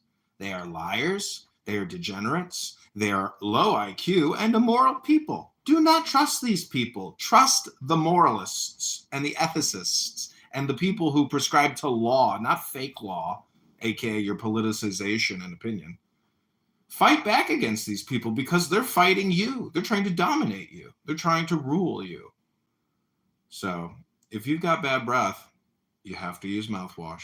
You've got to brush. You need to floss. And you know what? There's a thing called a water pick. A water pick. It's like a pike, you know. Pick it. Pick at them. Pick these fucking pieces of shit and flick them into the abyss where they belong. So that was a segment called Trump Derangement Syndrome Podcast, or the Trump Derangement Syndrome Podcast for Psychology Today. We are investigating beta cuck Republicans who somehow have positions of authority and power in the Republican Party. And we are here to expose them all. If you have long hair and you dress up like a woman and you call yourself a Republican organizer, we got issue with you. We do. We don't want any trans on our side helping recruit. We're good. So this is the Trump Derangement Syndrome Psychology Room, where stank-ass breath, shit-eating Marshall Rankin, a clown house zero and Republican hero, or I should actually say Republican hero and a clown house zero, is he's the guy here. You know, he's the Republican voice who gets platformed because he's really a beta cuck. He's a fake Republican. It's the only reason why they actually let him speak here. That's how this piece of shit app works. This app is literally the barnyard of human feces on all sides. It is. It's the outhouse of everyone. You're 100% right. You know, like I'm taking a dump right now. So. Yeah, I love taking a shit and using this app. That's the first thing I do in the morning is I warm up with a turd and I listen in to see which piece of shit is fuming its farts into the ether. Marshall, is that you? I think I smell Marshall stinking. He's a Rankin. That's how you play this game. You know, but it's almost over. Trump and Doge and the new administration, you cannot stop them. And it's beautiful. It's beautiful what's happening. They are taking over the government piece by piece, dismantling piece by piece. And you know, this is big for Rep. Thomas Massie and Rand Paul. They are the two outliers, the only people who can seem to predict the future. And if they are predicting the future, then we are in a good place. So despite any attempt by Marshall Rankin, Stankin, and Gary Baumgarten and all the Trump derangement syndrome, low IQ fucktards in the deep state, I listened to them today, and that's just incredible. They are the Doge resistance force. And it's just so funny because there's nothing they're actually not organizing anything, which is kind of beautiful. It's kind of just like a kumbaya, basically. Like, let's try to feel good in the face of adversity, but they're all just virtue signalers having all their hot air taken out of their bags, and they're just not feeling good about it. It's really interesting to see, like, the protests at Teslas and stuff, that it's all, like, people with silver hair, like, super, like, white hair. It's like a lot of people have been brainwashed by the TV. Well, any man who presents as a woman and torches Tesla equipment, you know, and writes the N-word on stuff, we are dealing with serious mental and physical health problems. People are so fucking unhealthy. They're pale as fuck. You can see the black rings under their eyes. It looks like they haven't seen sunlight in years. They're triple vaxxed, quadruple boosted. Like, this is the result of what happens when really the country goes to waste internally, because all of our policing. You know, like, the only reason why they promote Marshall, the breath stinking, fake Republican, is because he doesn't have any dangerous ideas to promote. He's a neutered dog, and that's all he is. I know. I feel like I need to call some of the Chicago Republican contacts that I have here, because they're all pretty cool, chill people, and they agree with a lot of this stuff. But the apparatus really is centered around F words. And yikes. It's like F word club, and you're not in it, Yeah, it's an F word club. It's like F boys. Man, they do the gayest things. They're very gay, and I don't mean like happy. I mean F word. That's the kind of F word I mean. Anyways, this is fun and funny. I want to try to pipe in another room to see if we can catch anything else for this culmination in the clubhouse Trump derangement syndrome with federal judges. Did you know that there's been 331 national injunctions, and only 30 of them have been before Trump? So all the other rest of these national district, injunctions done by judges have been done while Trump is in office. It's fucking crazy. Yeah, it's nuts. I've been hearing, like, instead of like impeaching these judges, we should just, completely delete these, district courts. Just like say, you like, I don't know, like, delete them from the judicial branch. Say, hey, you're done. And I don't think that requires like 2/3 vote to impeach the judge. You can just say, yeah, this court doesn't exist anymore.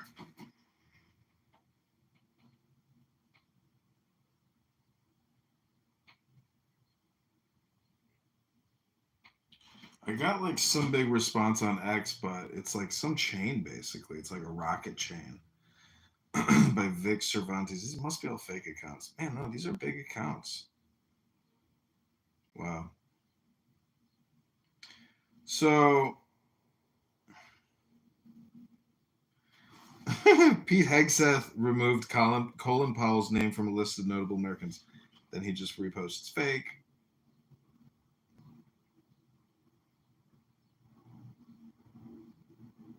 I don't know, because this really is like the dismantling of the resistance in a way. Like literally. It's got to be literal. It can't just be figurative. So I'm just expecting a rush. He has to cross the Rubicon. Yeah, I agree, right? All of this is just, fake WWE Kabaki theater. He has to cross the Rubicon, destroy it. Just go after this corruption. Honestly. See, the trouble with that is he's the balancing man, meaning that like if he fucks around, he finds out. So it's almost like he's got to see. It's so crazy to think like you got to be like Nancy Pelosi, because she's the real like alpha primate. She's the real predator. You just see Trump's power comes from within. And the more he gets baited and the more he gets gaslit, that's why I say like his desk, that Oval Office, is like the clearing. And the pictures and like the relics and the symbols that he's put up in the Oval Office. Holy shit. So good. So good. Yeah, I mean, that's his battleground, really. Yeah, I don't know. Like, what is crossing the Rubicon? Because it's got to be like a Michael Corleone type of operation where you take out all the nexus points and essentially you completely cripple the network and you create a whole new. Doge. Yeah, that's what Doge is doing. Is. Yeah. It's an infrastructure. It was IT. It was literally an IT thing created by Obama, and they just repurposed it. So I think they went really out after like the critical nexus points, like, you know, the federal computers that print out money out of thin air. And even I think Musk was saying that these computers, like several of them, they haven't been, you know, accounting for like the money being sent out. Like they just printing free money. It's not in any sort of balanced accounting sheet. You know, with like your credit or what is that? What's It's that not called? one. It's not 1-to-1. Yeah, exactly. So like, they literally found it. He said like I think 14 computers that were just printing money, that unaccounted money. So I wonder. Yeah, it's just. I think they really hit hard with the infrastructure, especially like in IT. It's kind of funny because IT controls the whole thing. So once they take over to the directorship of the IT, because in many ways they have to find out like who's on board, you know, with Trump. Like you can't just like undertake a massive Doge cleaning until you can kind of, in a way, find out who the partisans are. Like who are the people that are going to sabotage? And there's people like that, little ways and big ways. Did you hear about that one department in our government that was like, I don't know, like kind of entangled with like the lobby network in DC? How like they were living like kings in their at their offices. Like they had showers, like free. It was just insanity. Like the sort of money that was being spent, like over like 60 employees. Like the median, I think, employee salary in that government department was like $400,000, and there was like 73 employees. It's insanity. It's like, and this is like our tax money is going towards these people. Well, that's the problem. Is the more immoral our government is, it also shows how like incredibly immoral our just general society is. There's so much fraud out there, international, criminal, domestic.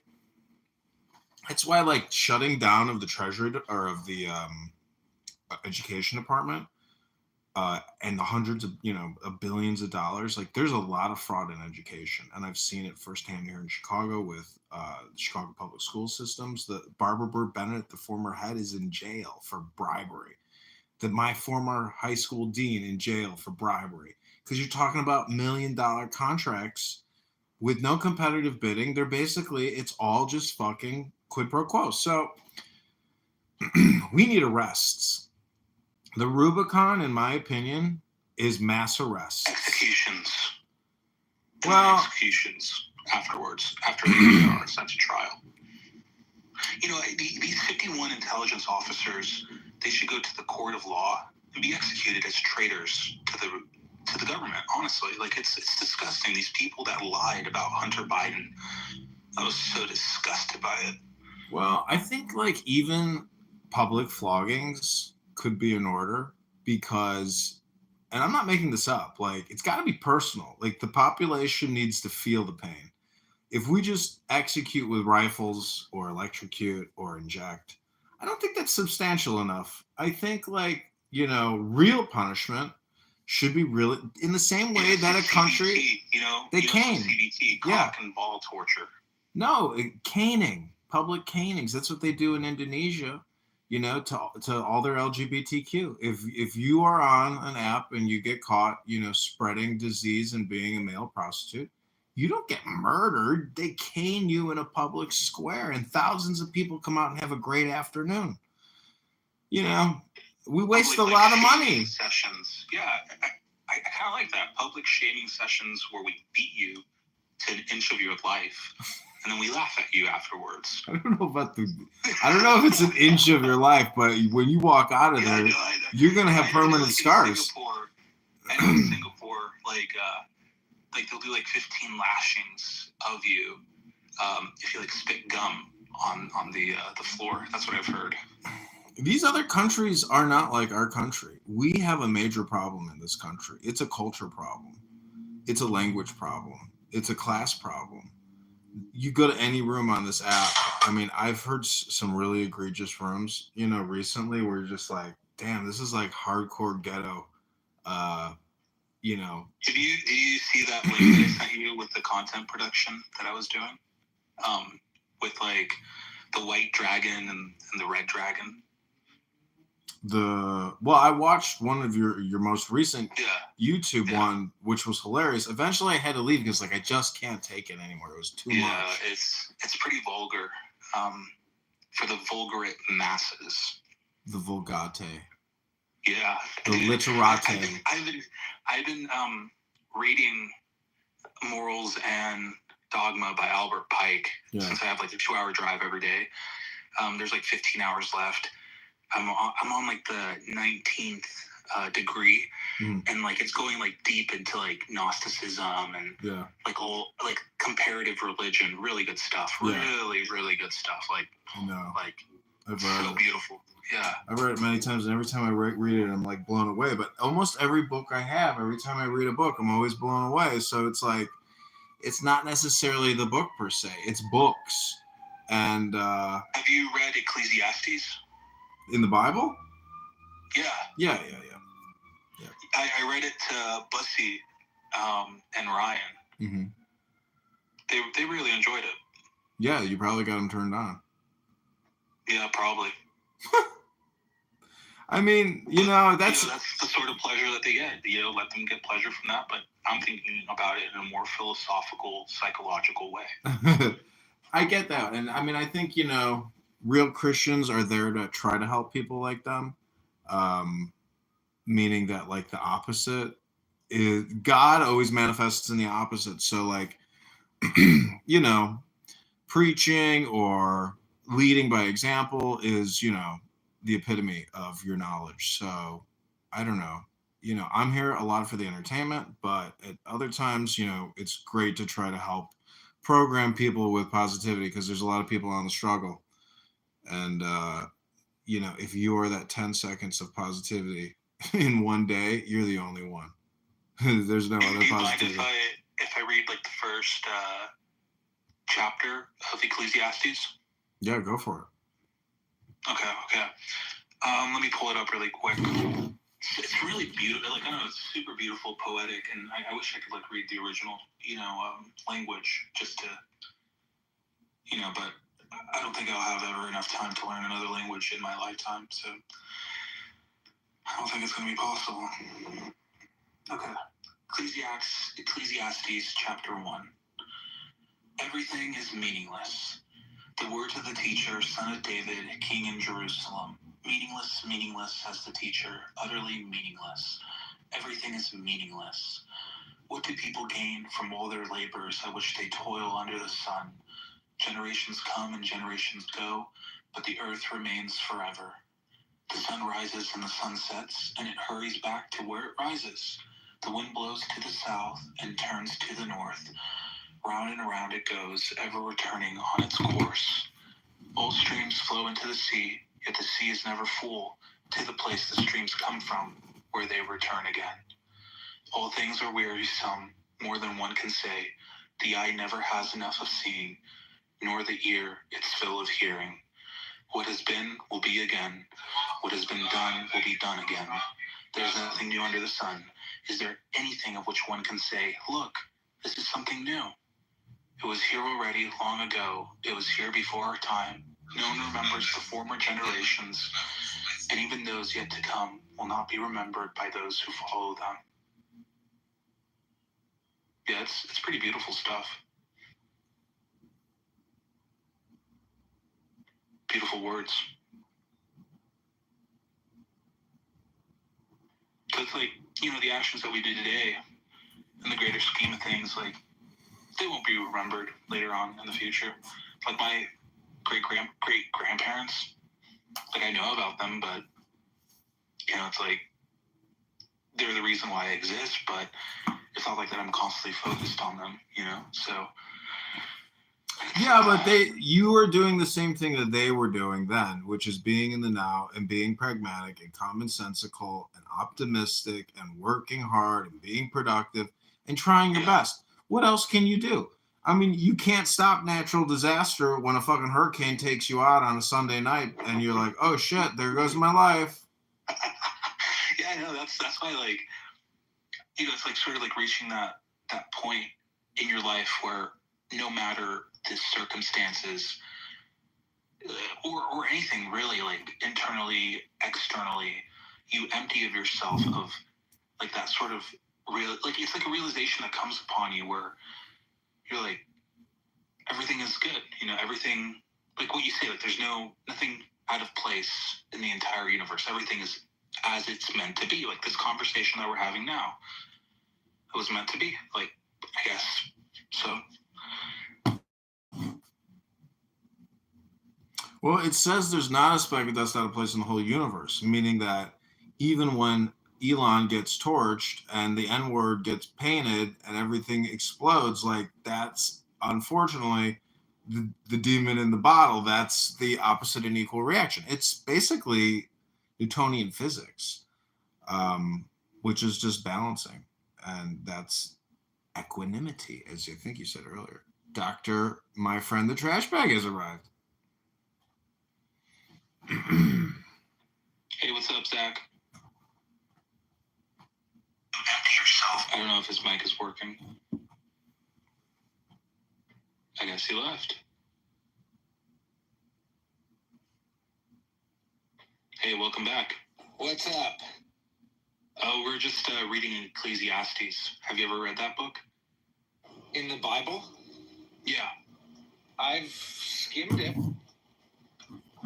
It's really, really good. Like, do you want me to read, like, the first Ecclesiastes, you know what? I do remember this one because this is like the hippie chapter in the Bible. I don't know if I would call it the hippie chapter. What do you think, Wisdom? I think when he means hippie, I think he means technically Gnostic. Okay. Do you know much about Gnosticism, my friend? I read Damien by Herman Hesse. I was gonna mod him. I actually accidentally put him in the audience. My bad. I was really gonna mod Zach. Yeah. Yeah. Well, Damien. My bad. Damien. Anyways, Gnosticism is basically just unity with God. It's like God consciousness. You can put yourself into a trance and theoretically unite with the Spirit of God. Yeah. Hey, welcome back. I did not mean to move you into. No worries. It just somehow it killed. I don't know. It killed my mic. But yeah, listen. This is very hippie. What do people gain from all of their labors at which they toil under the sun? Generations come and generations go, but the earth remains forever. The sun rises and the sun sets and hurries back to where it rises. Everything goes on, but we stay here in the woods smoking weed. Therefore, it is the hippie You should be, content, irregardless of whatever is going on externally or internally. Right. It's like the Tao. It's the Tao version. It's the Tao in the Bible. It's the Tao chapter. Have you ever heard Sunrise, Sunset by Bright Eyes? Conor Oberst? Never. No. Oh, that's a good song. Sunrise, sunset. You wake up, then you undress. It always is the same. You really think about it, like, each day of your life is like a lifetime, if you think about it, right? Like, and when you go to bed, that's like you going to death. And then Right, well, this is the 8 shields. I think I told John about the 8 shields, but are you familiar with the concept of the 8 shields? No, I'm not. So it's a concept that is employed in the field of nature education. 8 shields is a rubric that one can use to organize their nature education courses. And other courses as well can be organized organized according to the 8 shields model, and I have a book that outlines it. But basically, the 8 shields are the 8 directions, and we know about the cardinal directions: east, south, blah blah blah. But then there's also the ordinal directions, the in between: northeast, blah blah blah, southwest.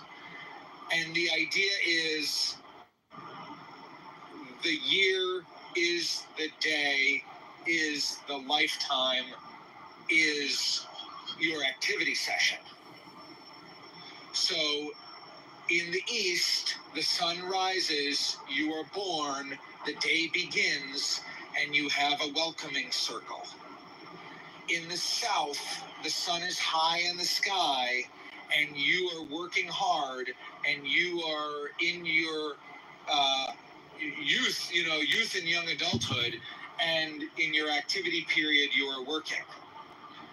Then the sun is in the west, you are an adult. It's time for reflection. Am I living a good life? It's the afternoon. It's time for sitting on the porch.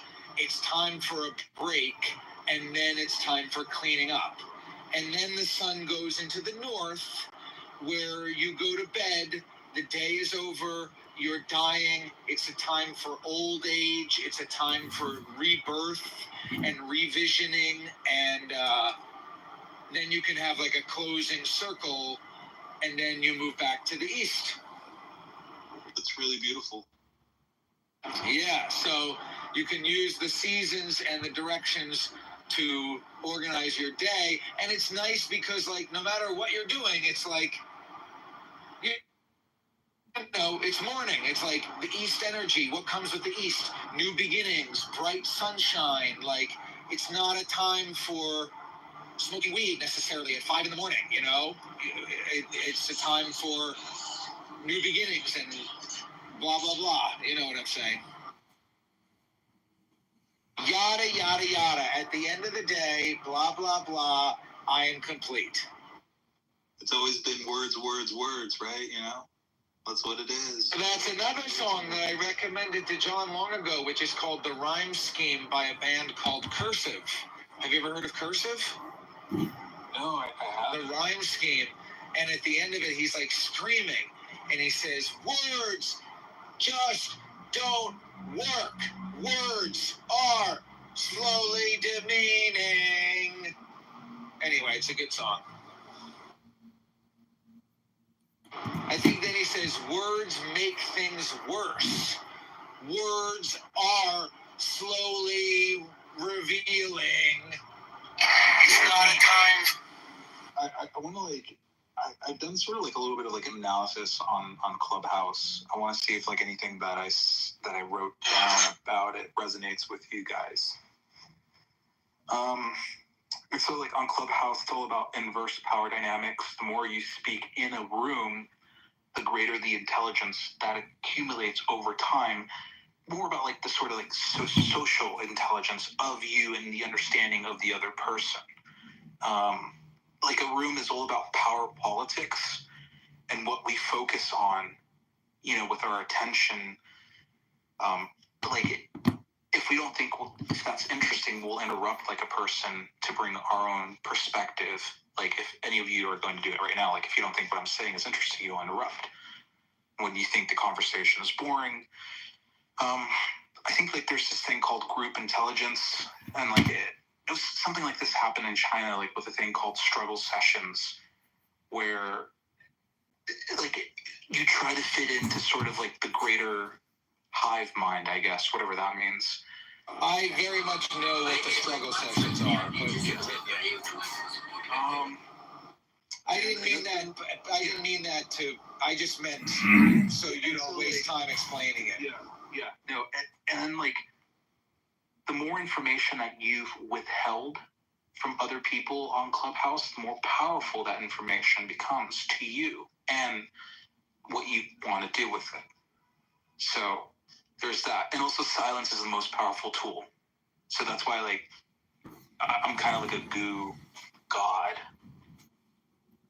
You're a goo goblin. So the first thing that I thought about, that I'm still thinking about, is that like I just, you know, I didn't create a clip out of what you just said, but the point is it's like, imagine a hypnosis club where like every conversation is essentially neurolinguistic programming and hypnosis.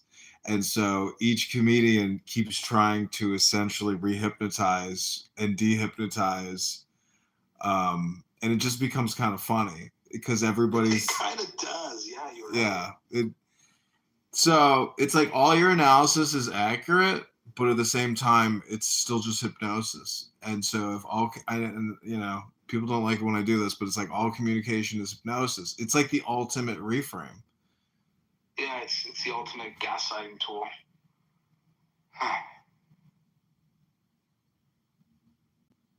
But that does kind of like, yeah, you're See, right. it's like, more than just a gaslight tool. It's something you actually have to ponder because I've been deploying it with like my coworkers, that phrase, and a lot of them just get kind of like steamrolled by it, like by their own story that's being run inside their own head. So it's like, sure, like they almost have dialectical aphantasia, or like aphasia. I mean, like dialectical aphasia, or no, semantic aphasia of the words that you're saying.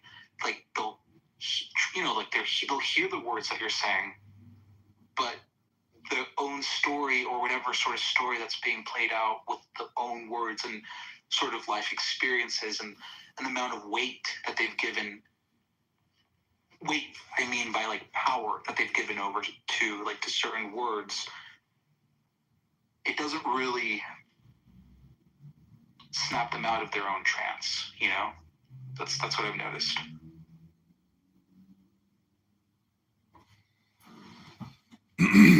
So, I mean, back to, the title, Ecclesiastes or whatever. I think it's next to the Song of Solomon in the Bible as well, the King James Bible or whatever. Is it true that like if you're a Jewish person, you can't read the Song of Solomon until like you're a certain age? I thought that was the Kabbalah. The Zohar. No, like I think it's also like the Song of Solomon because it talks about like deers and like how like they resemble the shape of women, and it's like a very. I don't know. Maybe. Anyways, it's just a great document. I mean, I think if we were to like rate the most hypnotic documents, it's up there. But that's why I say you got to study China and India for like more perspective on self, because once you know how ludicrous the self is, like I don't know if you've seen videos that come out of India and like how they do religion essentially, or really what the third world is like. Is that like all of us are, first world there are a whole bunch of complainers? Cargo cults. That's what they are. There are a whole bunch of cargo cults that they believe if they do a certain sort of, actions, certain things will then occur. It's sort of like how this one tribe in the South Pacific literally built planes out of bamboo shoots thinking, if we do this, like food will come down from the skies because that's what we see up there. They think, so I don't know. That's how I feel about it. I mean, you're talking about 1.4 billion people. That's 150 million engineers. You're talking about a huge IQ population. China as well. And so the extremely well-educated, learned people have these massive large language databases on math, on physics, on chem, on material sciences. I mean, some of them may be religious, but the point is, you could say in a way that Clown House is its own cult because, like, as a whole, it is an internal network, and everyone is a part of it. An onion where there's layers, or like a spider web, or you have sort of like or Indra's net if you're talking more Hindu. It's technically an org chart. It's an org chart. Yeah, and it used to be more transparent because you got to see who referred you, but there's no real transparency in this org chart unless you're actually in the back end. So all the data, all the interactions, who the people are, like it is one giant fucking org chart, and it's a profile ID. They might be able to cross. And then maybe see like where like the cross pollination of ideas occur, or who's like a mimetic super spreader. Yeah.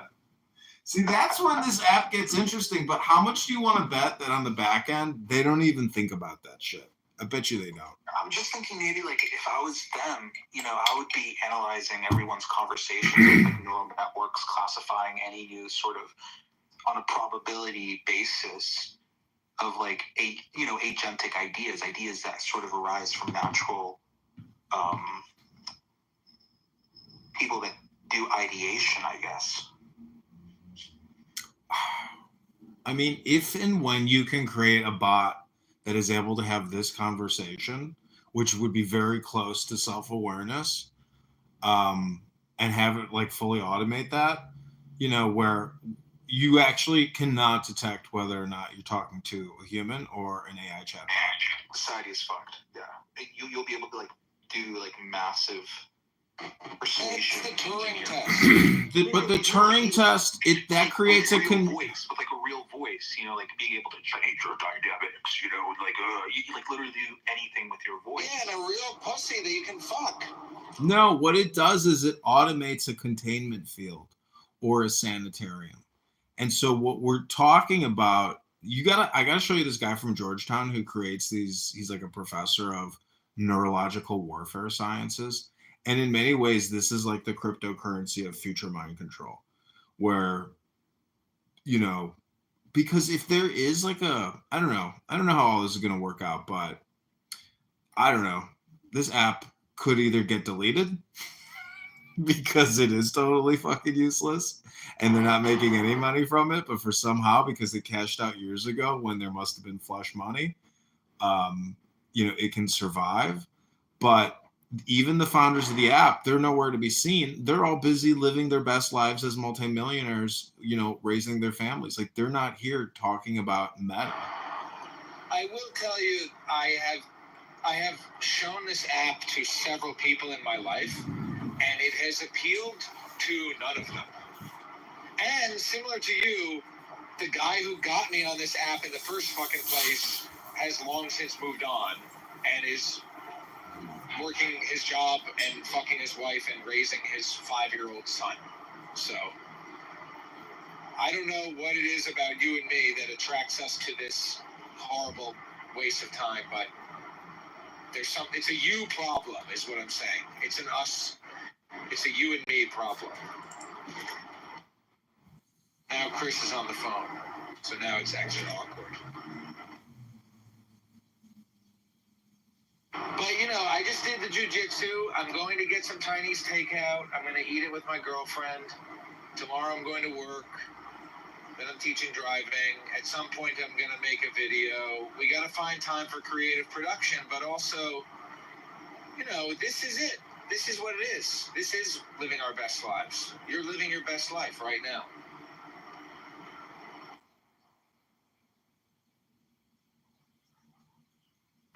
What if this is as good as it gets?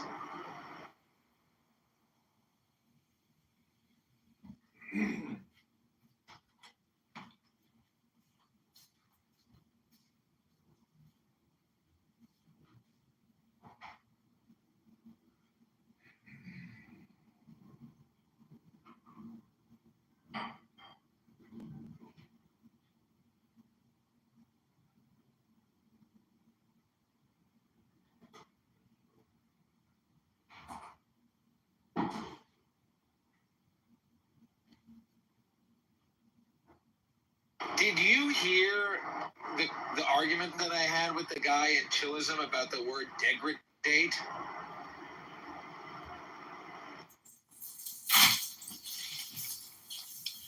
Maybe you're refilling. Yeah, I heard it.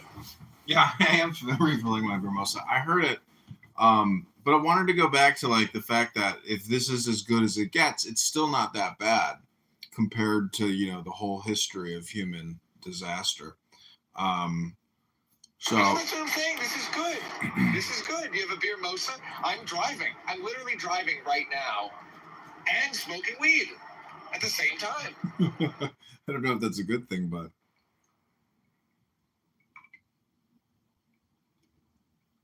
the thing is, you want more material assets. You need more material assets.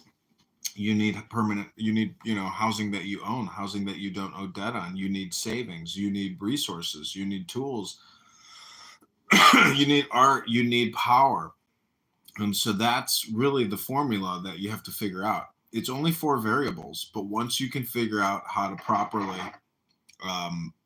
place, and do the alchemy or create catalysts or kill 4 birds with 1 stone, then you'll start accumulating, your whole problem is communication. You are literally communicating to me right now that you're trash. And that's why, like, either use your real name or use a power name like Phoenix, Phoenix Bull.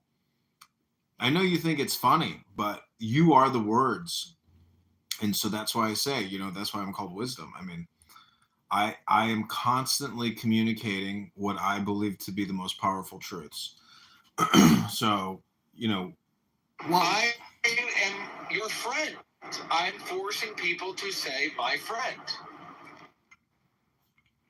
I know, but it's a whole mantra. You have a last name and you have a PTR. It's branding. I mean, you could be Rewild Maine, but you choose not to be. You want to be irascible. I can't be Rewild Maine guy on Clubhouse telling people. I mean, I could be. You could get off Clubhouse now. You wouldn't get your dope, though. You wouldn't get your dope. You want to. This is my funny. You want to go into chillism or any of these other low IQ stupid rooms and use the N word without your identity. Without your identity. That's it. You want your dopamine feedback from using the N word with N words. That's it. That's why you want to not use your name. I witnessed it today. I was like, holy shit, he's going all in with the N word. I couldn't believe it. And you were getting away with it. Am I Matrix or you can't? I can't really hear you. You're in the Matrix. I'm in the Matrix.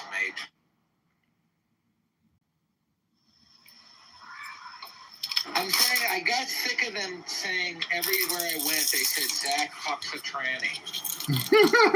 That story ruined everything. And so everywhere I go it's like Zach Ruda fucked a tranny, and I had better luck as my friend Trashback. Dude, I was at the gym yesterday, and I see this like chick with big tits and her shorts up her ass, and I was like, I can't. And it's late at night. It's like midnight at the gym. I'm like, damn, there's like a hot fucking bitch working out here. I was like, she's dressed like a hoe. You're getting excited. I couldn't believe it. So I always have my suspicions, and I couldn't see the face. So I'm finally like working through the machines, and I get close. I take a quick peek. As soon as I take a quick peek at the face, he takes a quick peek at me, and I'm like, it's a trans. It's a trans. Oh but the funniest thing is all the guys who were checking him out, and doing head turns and laughing and saying, yeah, he likes to keep that shit tight up his ass. I couldn't tell if the guys who were checking her out, they gave no indication that he was a man. And so, but it was still so funny watching every man like be in disbelief. Like, what the fuck did I just see? I can't believe this. He has fake tits. No, I feel like I told you this story before about when I was walking along and I saw the boobs first. Sometimes you're walking and like coming towards you, there's a great tits. And it was like a summer's day and the pair of tits was wearing a white t-shirt and like I could see the nips poking through. And I was like, wow, that's all I saw coming towards me, like a feminine body, tits. And then I saw the face, and it was very much clearly a man. Like, it looked like Iggy Pop. It was a man who looked like Iggy Pop. And he was looking at me, and that's the end of the story. I checked out that dude's boobs. That's what happened. I looked at the dude's boobs. Yeah, when I was at the beach, there was a guy with his shirt off, and he had fake implants. And from a distance, you're like looking at tits, and you're like, I can't believe that's a man with tits. Right? I mean, if you see the tits, you're like, wow, those are tits. But then you're like, wow, it's attached to a man. And you think, that's freaky and gay. And that's weird. I just looked at this man's gay boobs. I don't think it should be illegal, though. I think if a man wants to have implants and be naked at the beach, he's got to wear a bottom. No, it's totally fine. I just wish that the person would have disclosed to me the truth. And I would have said, I wish you well. Let's continue to smoke a joint. Tell me about your surgery. I would like to get to know you, but I'm no longer interested in a sexual encounter. That's all that it is. And I don't think that you should do it to an 8-year-old. And I don't think they should be on the sports teams with the other girls. Yeah. And I think that all of them should be in prison. So I can live stream another room and see what else there is. I'm down. I'm going to get the Chinese food, and then I'm going to get gas, and then I'm probably going to be home. Yeah, they're kufar, yeah. Yeah, Muslim Brotherhood or kufar, and That's cynic. Weaken whatever the enemy is doing. yeah, Iran is kufar, Hamas is kufar, Muslim Brotherhood is believers. Who told you that? Who told you that? My scholar from Saudi Where did you Arabia. get? Not even the He's scholars trolling, say bro. Yeah, they literally hold to that. Muslim, they technically Muslim Brotherhood. They call them a strategy organization. Nobody does this on purpose to center himself in a room. Otherwise, no one actually wants to talk to him because he's a fucking idiot. He has nothing of substance to say. So he's one of those people that will just say whatever's the opposite of the forte of the stage and will fucking just to get him sent.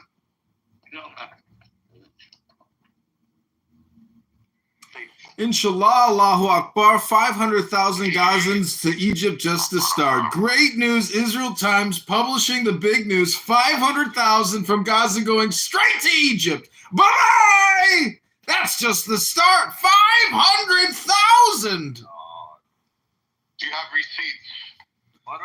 Posting it in the chat as we speak. Please hold. Stop screaming, but yeah. Yeah, just stop screaming, bro. Let me tell you what he's talking about. A Lebanese newspaper wrote an article claiming that Sisi preferred a city for 500,000 Palestinians in Sinai.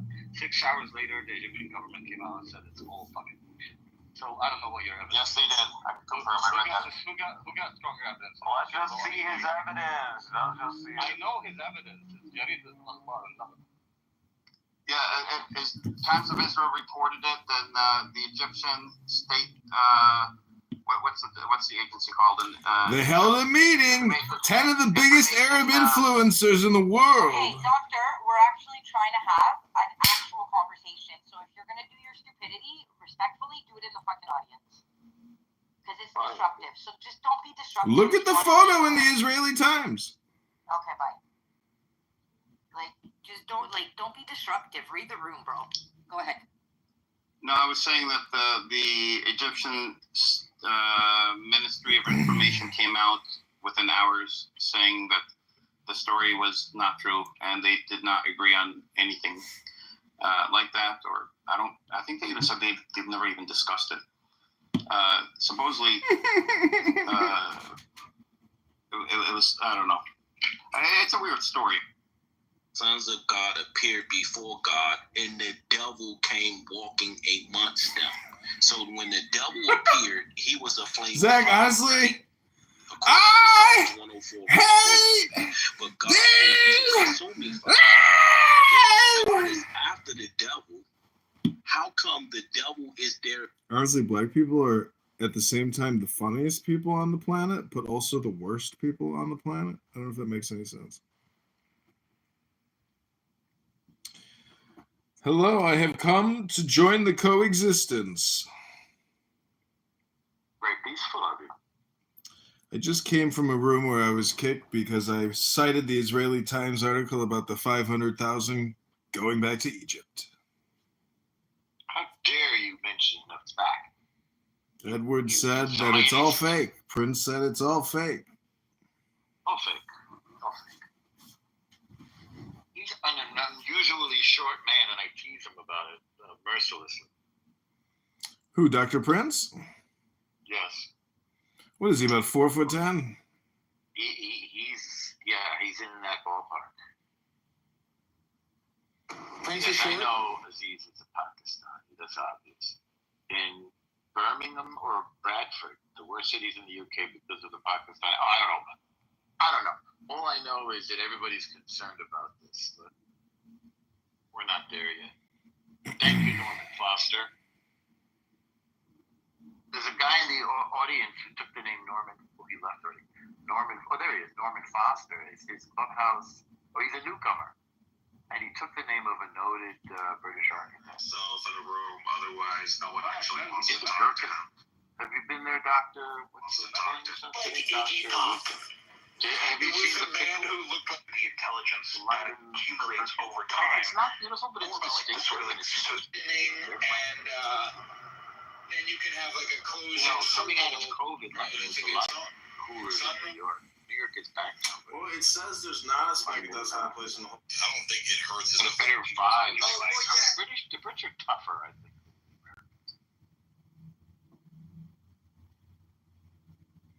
You think the British are tougher than the Americans? Yeah, forgive me, I kind of do. You served in the army, right? Or the military, anyway. Yeah, army. So I was in Tomislavgrad during the Bosnia War with the Brits, which is on top of a snowy mountain, for the record. And oh man, their army base was so cool. They just, I don't know, there's something about the way they fight that I think is very matter of fact, and they don't complain. No smoke intended for you, but they're really great warriors, I think. And like they used to, they have that bombing in their history, the London Underground, during the what do they call it? The aerial attack on London. The Blitz. Depicted. Well, it wasn't really I guess it was, but they didn't really blitz it because I thought the blitz was with tanks and stuff. But there's a movie about it called Hope and Glory. I forget the director. He's a well-known one. You can look it up for you. It's a good film about growing up during the London Blitz. Yeah. They're amazing people, no doubt. I mean, unbelievable that the U.S. ended up in Afghanistan even after knowing the history of what the British went through there. Could you imagine? It's like, what do they call it again? That's where, like, empires go to die. Is something they said about Afghanistan? Yeah. Where empires go to die? I mean, nobody knows the names of those soldiers who died at that gate in Afghanistan as they were getting out in that last C-130. I mean, all these thousands of people died, 10,000 in Iraq, or even the 2 million over there. I mean, what has gone on for 20 years,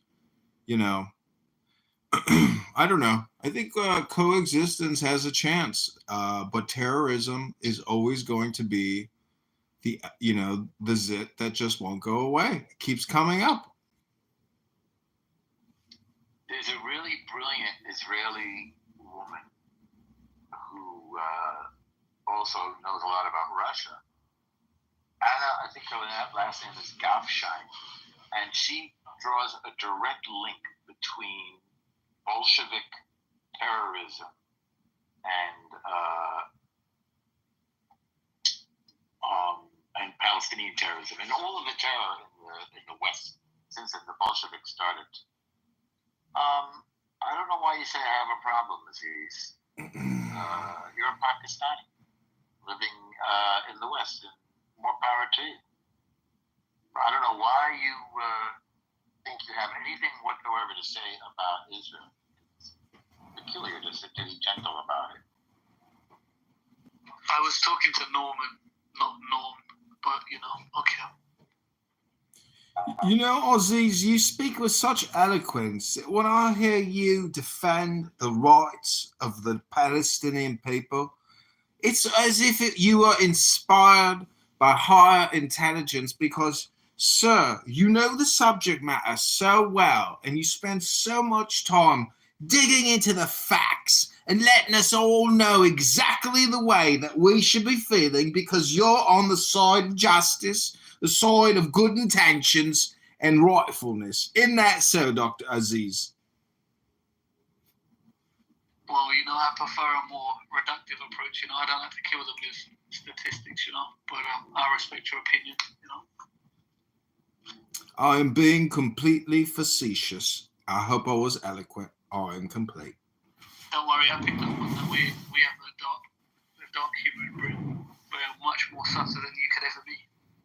Much more nuanced. Dr. Aziz, I just want to challenge you, Dr. Aziz. I love the fact that suddenly Aziz is British. I love this. All of a sudden, you're a subtle British. Let me tell you something, Aziz. Brits know how to speak English. So, the first step for you. Languages. I'm only speaking English, though. I don't think he speaks other languages. And you definitely don't speak English. No, I don't think you do, actually. But you know what you don't speak? You don't speak English. That's going to get in your way. I'm telling you, it's going to hold you back. You should practice with that. Well, Norm, you're speaking English because you speak English. I'm speaking English because you speak English. That's the difference, I don't follow you. You don't have a choice.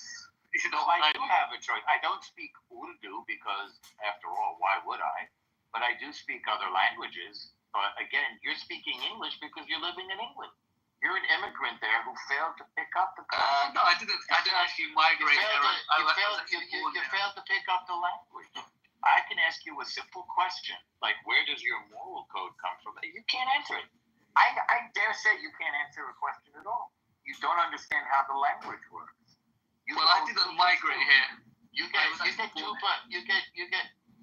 mazel tov to you. You get 2 + 2 equals 6. So if you're born in Britain and Britain is an ally of Israel, why are you a traitor to your country? What happened to you? Were you radicalized? No, not quite. What happened to you? I just believe in peace, I don't know why that's controversial. If you believe in peace, why would you support the terror? I don't support the terror. I don't support any terror. You do.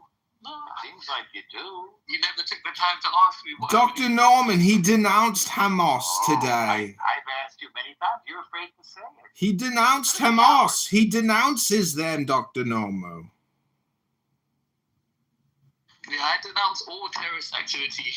You see, he's against violence. That's beautiful. That's a big breakthrough moment. However, I'm sure it's coming. I suspect that he's developing his objective moral code. No, I'm a pacifist. I believe in self-defense. Are you? I am. Oh, that's interesting. Oh, a pacifist. Here. Let's see how you can answer a question. Do you believe that the Jewish state has a right to exist? I believe the inception of the state. Yes or no? I'm asking the question. No. You see how he can't answer a question? Every state. I'm telling you. Start with the yes or a no. Without exception. Does the Jewish state have a right to exist? I'll make it easy for you. It exists.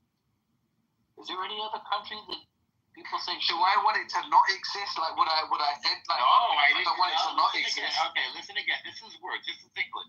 This is one of those languages that you think you speak. Try again. Yes or no? Does the Jewish state have a right to exist? Yes. Very good. Wow. He said yes. Can you believe it, Dr. Normo? He said yes. We've got the truth. We've got the truth now, finally. No buts or howevers, mate. You've admitted that Israel absolutely is a Jewish state and has the right to Jewish supremacy and Jewish destiny. We're more nuanced on this side of the ocean, so there's a bit more. You're more nuanced with your eloquence. We're a complex. So you're blah, blah, blah. You know what I'm saying. You're a simple folk. Yada, yada, yada. At the end of the day, blah, blah, blah, I am complete. It's always been words, right? So, now that Israel has the right to exist, does it have the right to defend itself? Within reason, of course, like anybody does, of course. Yes or no? Within reason, you know. I mean, you know, just as It's a yes or a no. you know, like I said, we are more nuanced than the Americans, you know. Simplicity. They're so nuanced, these people. You're not that nuanced. Yeah.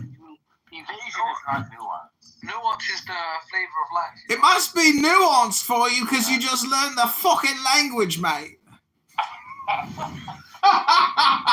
Contrary to popular belief, I'm an incredibly eloquent individual, you know, with an extensive vocabulary, incredibly articulate. I'm able to express myself. What are you able to do? I don't think you are, though. I mean, given the time, you know. Yeah, it takes a lot of time to answer a yes or no question. Well, you know, speaking to the Americans, I do have to dumb myself down a little. I don't think you could dumb yourself down any further than you already are. I know. I think it would be impossible. And I'm still the Americans, you know? And even still, the Americans are, you know, dumbfounded. You know, unusual. Aziz, I suggest you go read a book tonight. Hit the gym, take a long walk around your neighborhood, and do some self-reflection on just how stupid you really are, mate. You know, I think I'm stupid as well, you know. They say the master is the man who is the student the longest, you know. So I consider myself an idiot, you know. So, you know, I agree with you. How about that for a profound statement? I tuned out. Well, if that's true, Dr. Aziz, you're going to make a perfect politician in your society because clearly your government is a bunch of fucking morons, mate. I don't disagree with you. I'm not going to disagree with that. You know, I think we can definitely do a better job. But I mean, maybe it's difficult. I don't see many politicians doing a great job. Maybe it's just a difficult job. You know, I'm giving them the benefit of the doubt. I just haven't seen any great examples. You know, so. Okay, you want to touch a question, Aziz? Wait, hold on one sec, Dr. Norma. You do realize, Aziz, that if you want to improve the world, mate, you got to improve yourself. I agree. Now, here's a tougher question, and it's a yes or no. Do you know what genocide is? Mm-hmm. Yeah. You do? Okay, brilliant. Okay. And do you know who invented the term? Yeah, yes, I do, yeah. Who was it? Well, you're talking about who coined the term? Boy, here we go again. What the barajo? No, you're talking about... No. Yes or no? There's a man called Lemkin. Googling. What was his first name? I don't know his first name. And who was he? He was I don't know, I haven't read his book. I believe he was, I believe he was a Polish Jewish man. Very good. Yeah. And when he invented it, what was he referring to? He was referencing, his He wasn't referencing, he was referring. It's a different word. This is English, by the way. What was he referring to? Well, his reference point was the Holocaust. It wasn't a reference point. He was describing the genocide of the Jews. Now, what was the genocide of which we speak? It was the Holocaust. Well, let's go into more detail. So there was a guy named Hitler, right? And he said he was going to wipe out all the Jews. Paradise in the shadow. Many of us remember the Among explosions others, of yeah, paradise. agreed. Let's talk about the Well, he wiped out 12 million. No, I don't want you to get off track because I know you struggle with this. Okay, so he said he was going to wipe out all the Number 17, the So what he star did was he separated, Hebrew tribe by he took fighters. them, he kicked The them out of their meditation property, unknown. and then he put them in ghettos. Do you consider that a genocide? Hang on, boy, we haven't finished. You see, you're a little bit too quick on. You must be very young, but that's fine. And He's then jumpy. Then he created these things called death camps, work camps, death camps. Great book. This isn't just a history lesson. This is an English lesson for Dr. Aziz. That's true. No, you're right. You're right. I'm learning so much. I'm learning so much. I think you are. Yeah, this is technically renuanced. So then he took the men and the women and the children and he put them on trains.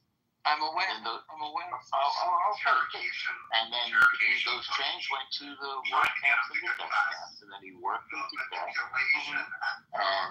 burned up the bodies. In many cases, he gassed them to death with cyclone. Terrible. Other things that are awful. So what was the result? What did you learn? Like 6 Are we calling it genocide? He didn't kill them all, right? See, you're kind of missing it again. So he dedicated himself to wiping out the Jews of Europe. He tried to do it in the Arab world as well. You had a Palestinian fellow, Hussein, who collaborated with Hitler and was on Hitler's payroll and tried to export the Holocaust to the Arab world. We're getting ahead of ourselves. I was at the fucking bus stop on my way to work, trying to pay down my credit card bills. I'm not a murderer, sir. About half of He didn't say that though, did he? He just sat there and said nothing. He stated his purpose. He said enough. He created Sir, you got the wrong guy. I'm an to innocent man. effectuate his purpose. I'm an outstanding Then he went citizen. on ahead. I was my Boy Scout captain in my 8th grade class. I was all varsity athlete. I had straight A's and I went to undergrad and finished up at the University of Chicago grad school. Many people and now I work at Google as a data scientist. I don't know. I You got the can't wrong think of guy, many people. sir. I don't want to get off topic. It Now, wasn't me. when it comes to the Palestinian folks, their population has So you never heard back from quadrupled. your landlord, huh? You Also didn't has the listen to Jewish us. since the We're not talking about since. During the period that some people want to call a genocide, the population of the Palestinian folks has quadrupled. No such thing as a death camp. No such thing as an effort to Palestinian folks and put them in concentration camps or anything like that. Right, because Quite the opposite. because of the work You of have evidence of that. because of the work of Lenin and pointing to now trying to avoid that. So you have to work around it. You can't be so much of a layman to do a genocide. You must lead the way towards Is that the metric? Is that don't. Yeah, don't interrupt. Be calm. Relax. Yeah. I can kill 3 people today and be genocide. The number of people I kill is in the metric. I would be genocidal if my Don't intent. interrupt so much, Aziz, because you're going to learn less. For the start of the day, this shit can take it longer. 60 show, baby. So if the population is quadrupled, then it's hard to call it a genocide, right? Well, it's not one at all, is it? There you go. It's well, then it's not a genocide. It's like saying I want to win the Super Bowl, but you just don't win the Super Bowl. I mean, you're still trying. Nobody said they wanted to Doesn't win. mean you're not an Practical NFL. advice. Destruction of the military. It doesn't mean you're not an NFL. Aziz, you're very So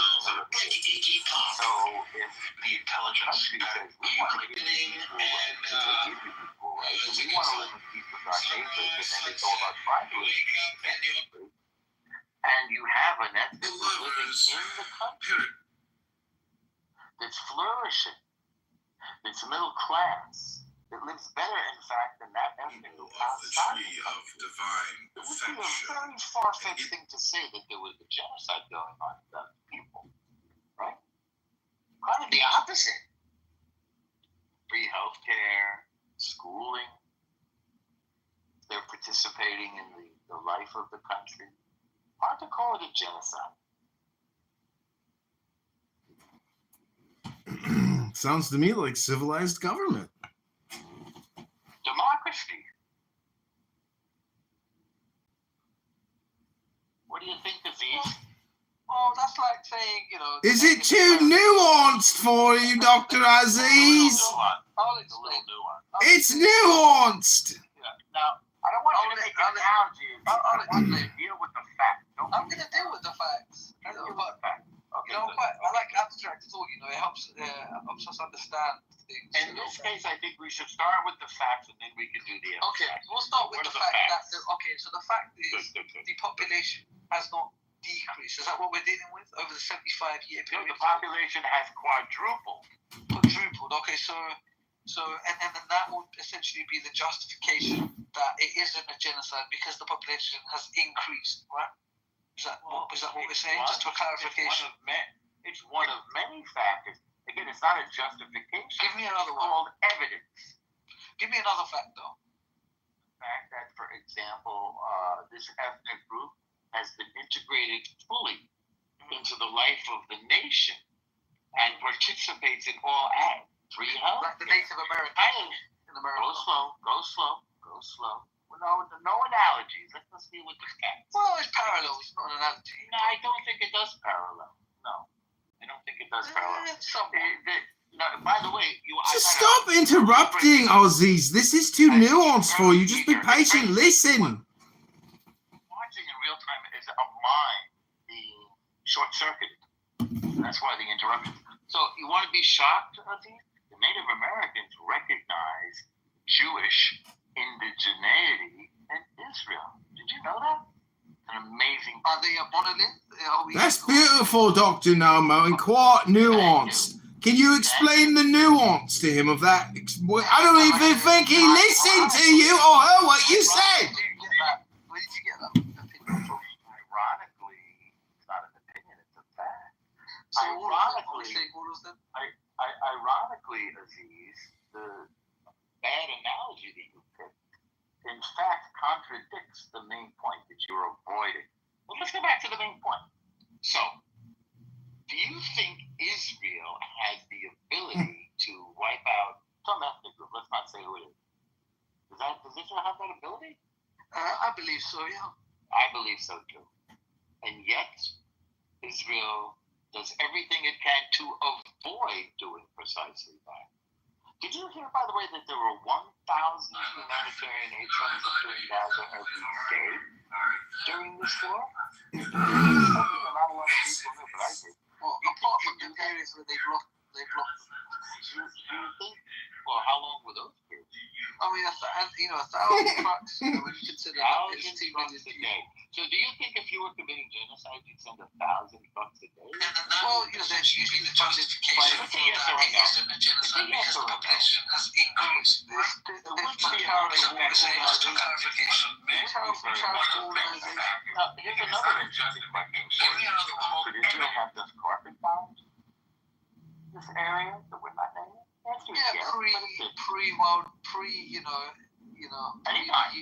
UN creating like an international justice system. Could have done it Maybe like pre-World War II, like pre-World War I, Dr. Nomo, I hate to interrupt you and Dr. Aziz, but Shabbos is here. I must be on my way, and God bless you all. May peace, happiness, stillness, and joy enter all of your hearts and minds tonight. God bless all. Take care. Ta-ta! Take care. Shabbat shalom. For example, did you know that the United States carpet bombed Iraq? Yes. Yeah, 1 million innocent civilians actually died. We don't know. We don't know exactly. No, I think that's an underestimation. But was that a genocide? Well, that one, we have to look into. I mean, I think it was indiscriminate. Yes or no? It was not a genocide to answer your question, Norm. But I would like to remind you that Israel did annihilate an entire way of life for Palestinians living in Gaza, meaning that the entire society has been deemed uninhabitable. Like the entire Gaza has been deemed uninhabitable, and so that also plays into the term of genocide, including the fact that when we're way of life is what we're talking about there. But again, this is what happens in a war that Israel didn't shoot, a war that Hamas started, and a war that could have been ended at any minute with a phone call. You can't. There's no such thing as a genocide you could end with a phone call. I think wars are usually between typically sovereign nations or real. Wait, Dr. El-Noma, I just wanted to remind you to make sure you let them know about the nuance of the whole entire your evidence and your point. It's very nuanced, Dr. Noam, and I don't know if Aussies understands how nuanced it really is. What? What do you say? Sorry, he's a bit slow. He's just catching up. No, he's not very slow. Let me read you the definition of war, just so you understand. War is an armed conflict between the armed forces of states or between governmental forces and armed groups that are organized under a certain command structure. Is that what's happening right now? And have the capacity to sustain military operation or between such organized groups. It is generally characterized by widespread violence, destruction, and mortality using regular or irregular military forces. So now we have a working definition of war.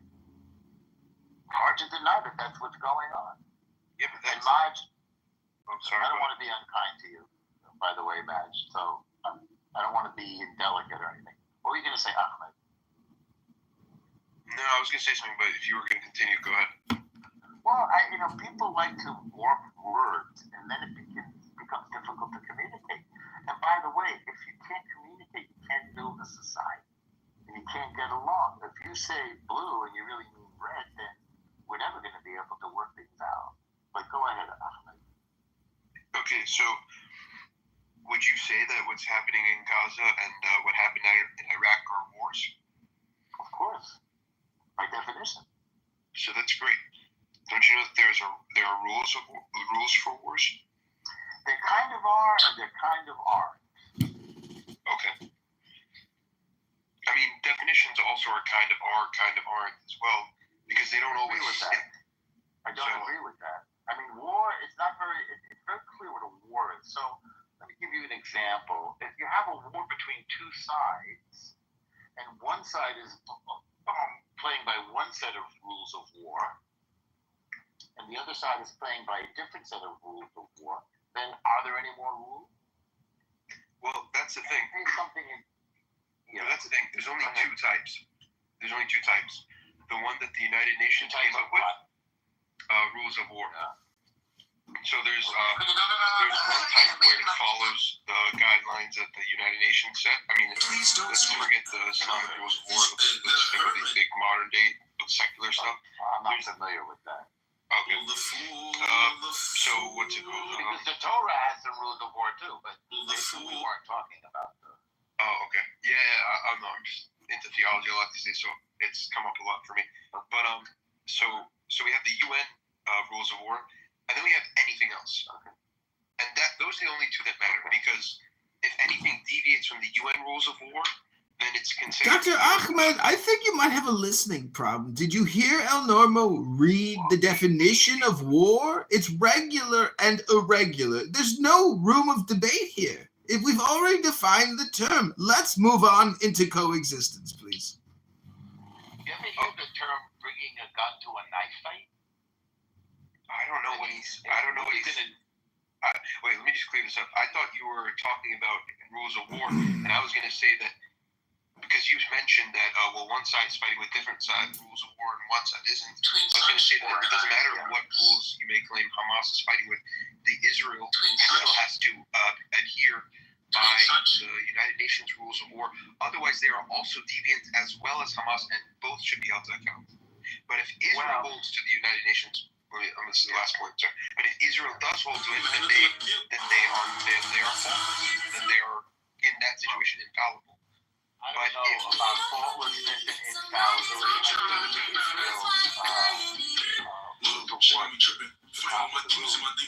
Security of our have a look at it. Tohar Hashem. You may have heard this, but there's a guy in the war college of West Point, John Spencer, who teaches urban warfare, and he has repeatedly pointed out that Israel is conducting a military campaign unprecedented in its respect for humanitarian protection. That's his position. So again, it's a little bit difficult to conduct an asymmetrical war where your enemy is not wearing uniforms, which is obviously a war crime, is hiding itself in civilian dwellings. That's a war crime. Hiding itself in mosques or churches and hospitals. That's a war crime. It is firing indiscriminately. You know what makes me feel pain? What's my favorite way to sell real estate? That's a war crime. So, on the one hand, you have the superior military force attempting to abide by favorite way to sell real estate international laws, which is a big concept. The Rome Conference. Being a firefighter is definitely and by its own rules of war, which I pasted at the top of the room, and against an enemy that isn't. Now, that's a bit of a sticky wicket. So, for example, there was never indiscriminate bombing. The bombing was always done with military aims, to the extent that's possible. Can I butt in here? Yeah, please do. So I don't think any reputable person who's pro-Palestinian argues that that Israel's firing indiscriminately. Well, I think Has been said that there's indiscriminate bombing. It's a term that's used quite a bit. I know, but no one gives a shit what half the people have to say because half the people are dumb, right? Let's be real here. What the real people are arguing here is that Okay, sounds good. what's it called? That Israel is putting less emphasis on the civilian population that could be affected by each strike. So, for example, I heard this before. Let's say they wouldn't go if there was a ratio of 1 target versus 5 civilians. They wouldn't touch them. Anything under that, You're exactly right on this. They upped it to 20, 1 to 20. Right? Okay, that's fair. But the level of destruction, let's say it's 1 to 20, then you would have to equate that with the level of destruction that's been in Gaza. And I'm like, I always hear a lot of Zionists argue about the numbers. Okay, I can't prove the numbers any more than you can prove the numbers. But what we can prove is the leveling of Gaza. Yes, that's one of the goals of war, isn't it? To destroy the enemy. No, that's Wait, is it inhumane to win the war? No, it's inhumane to level a different to wipe civilization off the map. That's Nobody is wiping a civilization off the map. We're attacking the enemy. No, the enemy is hiding in the buildings. I know, but have you ever heard of hand to hand? Have you ever heard brigade against brigade, battalion against battalion, not missiles sent up? Israel does that. Well, they don't have the brigades or battalions. They hide behind their women and children. You know what the classic example is here? You go into a building and somebody's firing from the window. You look in room 1 and there's women and children. You look in room 2 and there's more children. You look in room 3 and now the person has moved from the first room to the third room. There's somebody who's still firing from in there while there's women and children around him. And then somebody put a gun into the hand of a 12-year-old. That's a classic scenario that the IDF is facing. So here's the thing. What you just described is exactly what guerrilla warfare is. When people are backed into a corner and they cannot structure themselves because they're facing a superpower that could annihilate them if they organize in the open. Right. Yeah. They would immediately get annihilated. So this is called guerrilla warfare. So it's a suicide mission. No, it's called guerrilla. They're committing suicide. Yeah, I mean, if you take a guerrilla force against a vastly superior military force, it's only a matter of time before you're destroyed. Even if you hide with the women and children. I mean, what would you like Israel to do? Say, you know what, you guys, I guess because you're hiding behind the women and children, we'll let you have it. Because Israel's done that for decades, by the way, with Gaza. No, my opinion on Israel.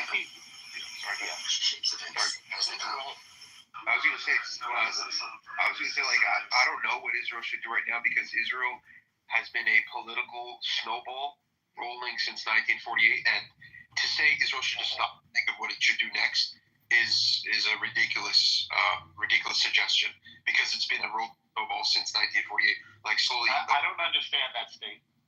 Like for example, what I'm saying is it's knee deep in water. To ask it to get out. What's the water? The water is enmity. with the surrounding area. For example, because Not the surrounding area. the It's one Palestinians. group of people. Yeah, it's the Arabs of the region who lived in that thing which we're calling Palestine. Who are considered brothers by, like, you realize Jordan is 50% descended from Palestine. Lebanon is, I heard it was more. because a lot of them immigrated there after 1948. After Or maybe they're indigenous to there. Oh, brother, come on, man, don't say that. Why not say that? You're really gonna go into the definition of that there is no Palestinian and all that? I didn't say that. But when you question something like that, it indicates you want to go down that path. When I question something like what? The identity of Palestinians. When you bring that, Jordan is an artificial construction. Oh, it includes. Okay, so it also includes some of what I think he was trying to argue once upon a time was quote unquote Palestinian land, whatever that is.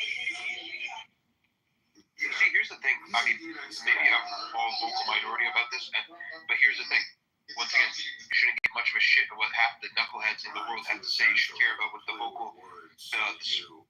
intellectual minority has to say about these things. I don't think if you knock some sense into any Palestinian out there, they couldn't care less whether the land was called Israel or Palestine. All they care for is to be treated well, so they can keep you know what I mean? So they can go to school and marry their loved one. Hello? And they do that in Israel, don't they? They do. They do, right? They sure do. Isn't this what everybody always wanted for them? Most of all. Doesn't everybody want the same thing? That's great, but what about the West Bank? They're under military law. They don't get treated. Okay, all right. The sweet thing. Let's talk about the West Bank a little bit. So, 1948. What happens when you call it? We call it Judea and Samaria. What happens in 1948? What's the chat say? What's it called? It's like that There was a one big thing. scare of Zionist militias going around I terrorizing thought you were towns. done with Clubhouse. You turned you addicted man. This is a Up and 13. It's left like because they crack heard cocaine. of the horrors that happened in other towns, and so they moved. I imagine that's part of the story. Come I on, was who's thinking of John May Doe? 14th, 1948. Israel declares independence. From right? Independence from Britain. Independence from that makes sense. Arab domination. Independence. We declare a state. Okay. People always say from us. So the Brits left the day before, by the way. So, and on May 15th, what happened? A lot of you don't know.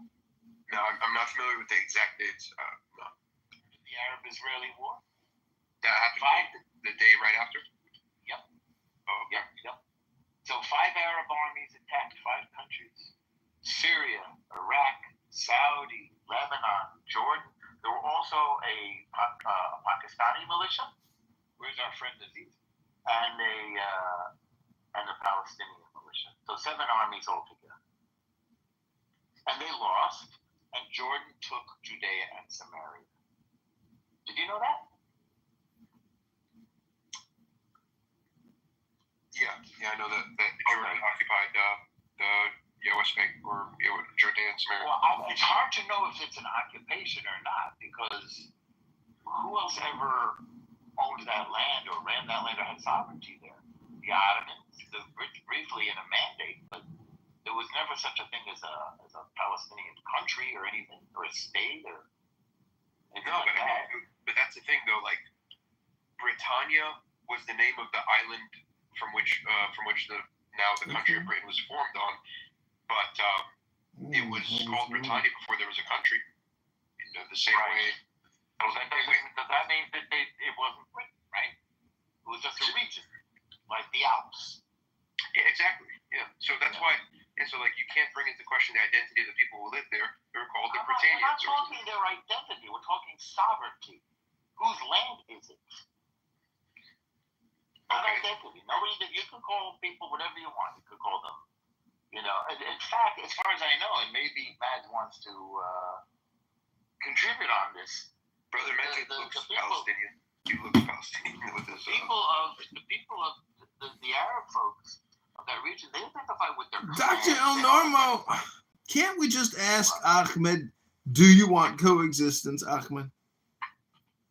Come on, man. Let's be honest here. You haven't heard my calm voice, and I'm talking to you guys. I'm the coexistent type. Don't ask me that question, man. You should have assumed it. Really? He's a little bit. He's playing a character, but I can tell from your voice. I could pick up on it. Okay, He's playing a character. It's okay. Okay. No, You got triggered. You got just a little triggered. But don't trigger him deliberately. You got a little gaslit. A little. Hey, brother, go take your what is it called when you have the wine, the first sip of wine? You want me to make a kiddish? Take your kadosh. Take your kiddish. It's not kadosh. It's kiddish. I'm sorry. By the way, he's not really. What should I say? I don't have Down syndrome, as you maybe have led to have been believed. He's playing a character, though. Okay. Yeah. But it's an entertaining one, and he's funny, and he's a good guy. Okay. Yeah, he's coming from an unusual place. Like, okay, so no, that's all I was going to say. So the question then arises, whose land is it? It's like Jordan. Sorry, go ahead. I'll just wait. Well, there's Jews there, and there's Arabs there.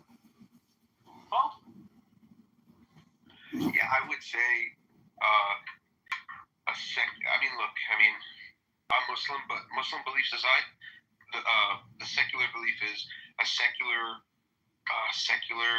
democracy of sorts. You know, that's fair, right? Yeah, we have that in Israel. Yeah. So why not include the West Bank in that? Well, I don't know. I think we're heading in that direction. We never really knew what to do with Judea and Samaria. Remember, originally it was supposed to be a Palestinian state, and it's not clear to me why that never happened. I don't get it. I don't know if they ever really wanted it. I guess, like you and I can speculate about it. I imagine you're not an Arab person. You don't sound like one. I'm not trying to judge you, but you said you were a Muslim, so you didn't say you were an Arab. So it seems to me they never wanted a state. Or there would be one by now. So they had a lot of opportunities. I'm Egyptian, by the way. Okay. So here's the thing. But they wanted a state. They didn't feel like they wanted one. That's the thing. Everyone wants sovereignty over their own life, over their own land. You know what I mean? Want a government they can pay taxes to back themselves, back up the people and stuff. Everyone wants sovereignty, but I mean, I don't know about the history of it. I can't get into the nitty gritty. But I mean, a good question I would have is if Israel does love treating Palestinians correctly, let's go off a whim and admit that for the sake of argument, because I don't know, and I hear varying opinions on this. Why did they instead create what's it called, the apartheid wall, or I guess the Israelis have a different name for it, but the wall between the West Bank and Israel? Why would they make that wall? And I know it's not effective at all, but to make a statement of separation, why not? It's very, very, very effective, and I'm going to give you the exact reason why we created that wall. That wall was created to stop terrorists coming over from Judea and Samaria. It's quite effective because it was built as a response to the Israelis. Wait, when was it made? When was it built? I want to be accurate about this. I feel like, let's see, I'm going to Google it like you can. When was the separation? It's quite effective. When was John Doe, welcome. Wall? Welcome, John Doe. What's up, bro? What's going on? Nothing. I missed Brad getting packed up today. It sucks. Oh, you want to hear the pack up with Brad? Yeah. Oh, I'm addicted. You're addicted. You damn right I am, bro. Damn, you and your girlfriend in Punta Cana. Holy shit. How's that hot piece of ass in Mexico? How's your beautiful girlfriend down south? Down under, man. That love of your life, that girl you've had for 4 years. You fucking love that girl, dog. What a woman. What a woman. She loves you. You're cutting land. You're doing landscaping, supporting this fucking Mexican girlfriend of yours down in Punta Cana. You got your hot girlfriend. Holy shit.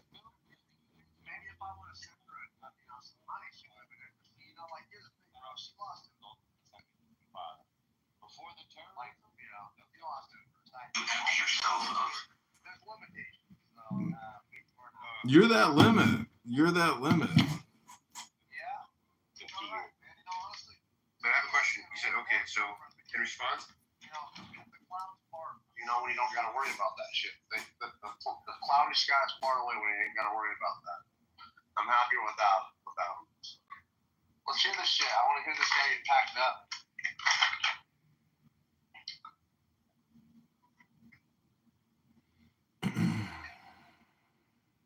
Well, you're gonna have to buy me a set of ribs if you want to hear the pack up. I'm charging slabs of ribs now, dog. How many lawns did you cut today? Can you spare some ribs? I know you cut a lot of lawns today. It's spring season. Oh shit, we don't have any. Is that Dr. Sasha in the audience? We don't cut any grass. I mean, there's some people do, but I do hardscape. Oh shit, Dr. Sasha's here. Dude, cut grass, man. That's where the fucking money's at, bro. Yeah, cutting grass. That's how my boss made all his money. No overhead, dude. No overhead. One team. No overhead. Schedule, fucking no, not a lot of overhead. You just have a well, I mean, put in 25 grand, and then just through charisma, soak up all the contracts, do a fucking Charisma contracts. That's my favorite advice. Charisma contracts. No, seriously. Well, I mean, if you don't have it, if you can't sell, like, you know, you can do free work. You're right, though, man. That's how my landscaping company I work for is. That's how they made all the money. So they're like millionaires. Anyways. Taro has his low dopamine, so he's getting bored. So we got to be exciting. Let's dance, I just want to quote Monica from earlier today when she said, "Get down on your knees." Who said that? Monica. I actually really like Monica. Like, I like her. This is so crazy. I can't stand that shit. I used to stick up for her. I stopped doing that. But I love it. Like, you can't be in a space with Monica for like more than like whatever 20, 30 minutes at a time. And that's absolutely fine. That's absolutely fine. She's not gonna be your best friend, but like she can like, and she messes around, you know, in a very like faux like oh, I'm such a virtuous lady, but I don't know, she's full of shit.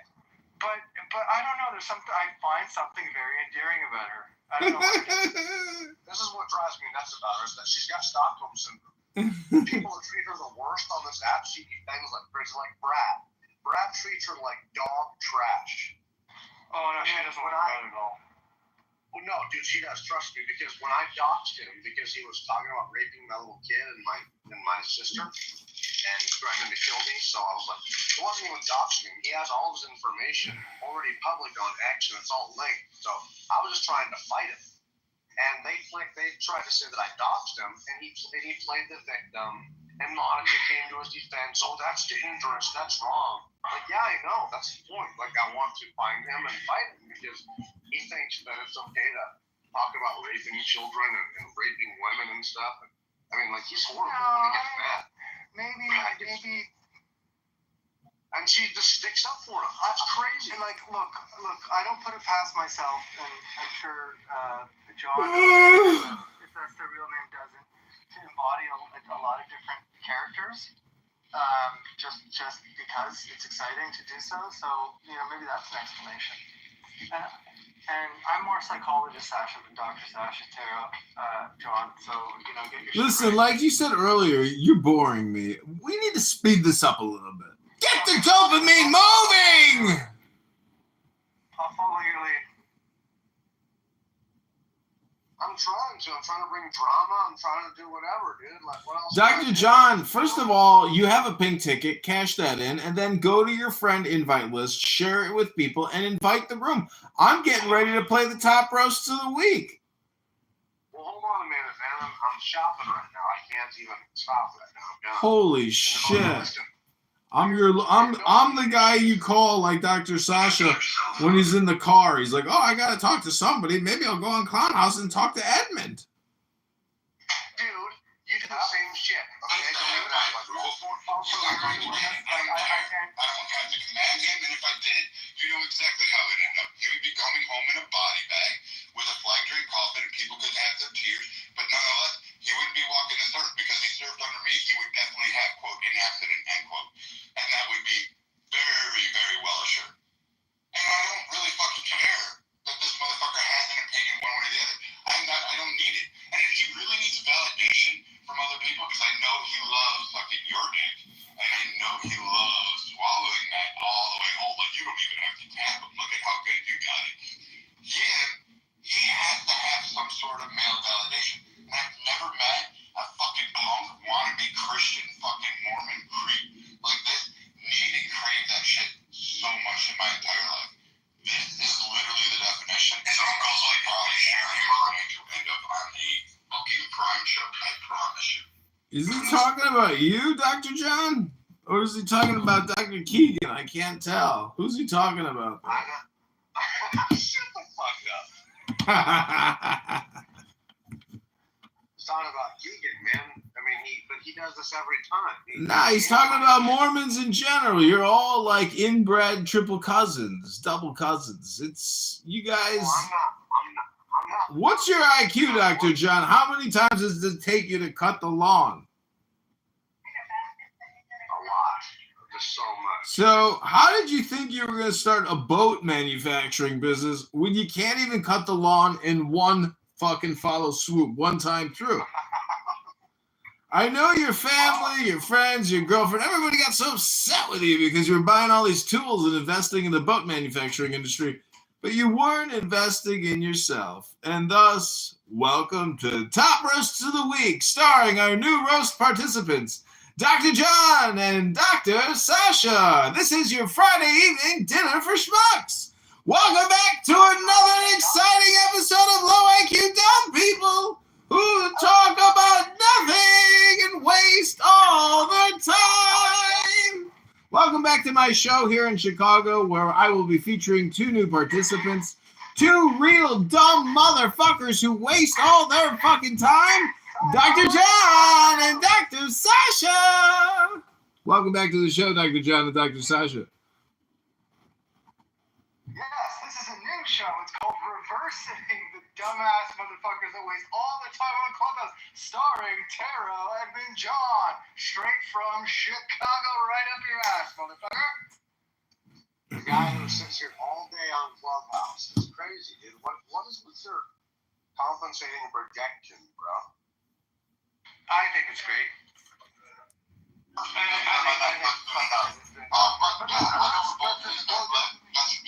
cautious about that. And again, you're talking about my behavior. You got one whose wife is going to Africa to get gangbanged. You have another one who's chasing the fat fucking Muslim girl named Abba Yaba all around the app, and she's acting like this. And his wife is fucking leaving him. These guys, you want all? Okay, hold on, gentlemen. I'm going to give you your first roast clip of the week. I give you Brad versus Diogenes and Keegan. But yeah, I know where both of these guys live. You guys should be really cautious about that. And again, you're talking about my behavior. You got one whose wife is going to Africa to get gangbanged. You have another one who's chasing the fat fucking Muslim girl named Abba Yaba all around the app, and she's acting like this. And his wife is fucking leaving him. These guys, you want all this fucking drama? You want all your personal lives going up there? That Diogenes, that cow of a wife fucking being brought up? She's the size of Monica. It might as well be Monica. You can bring them all of our stage there. We can have this like brag battles them all at once or goes around. They still can't win. They haven't won in 4 years. This is the same group that has tried, and they need validation. It says, I'm the fucking test. Who really pays attention to, what is this, goat herder fucking you? Who gives a fuck what the goat slut wants to say? Like, this camel cum guzzler can't fucking say shit. And again, they don't. You'll see them on Netflix soon enough. But yeah. Damn, Brad packing them up. That was our first pack up of the night. We've got others. We're going to get to Jazzy, Diogenes. Welcome back, Dr. John, Dr. Sasha, to another exciting episode of my little podcast that I like to call Low IQ Dumb People Who Talk About Nothing and Waste All Their Time. I That's you. You live on this app, bro, and you record people's conversations. That's the lamest shit ever. Welcome, Dr. Sasha. Do you want to introduce yourself? My name is Dr. Sasha. Everything is a projection. I am a father, and I gotta do my work, but I will be with you in less than 7 minutes. You see, Dr. John, how that works? You just projected onto me exactly what you do, but I don't think I do what you do. But I also know I don't have a kid like Dr. Sasha. So is everything a projection technically, Dr. John? Well, I don't record other people's. I don't care. Like, I don't care enough. I have live conversations with people, and I don't care. It's just about conversation. I don't try to get women on here. I just literally have conversations. I get it. You like to talk. Well, but you like to. What do you like to do? Nothing. What do you mean? I like to record people talking. Which is strange to me. Well, things are strange in the real world. Did you know how strange life is? Have you ever met a rhinoceros? Well, it's just strange to me. Have you ever met a giraffe? Listen to your stuff. Have you ever met a crow you didn't like? Hello? Someone's gonna. Life is strange, Dr. John. It's called art. I know you cut lawns, so you understand artwork.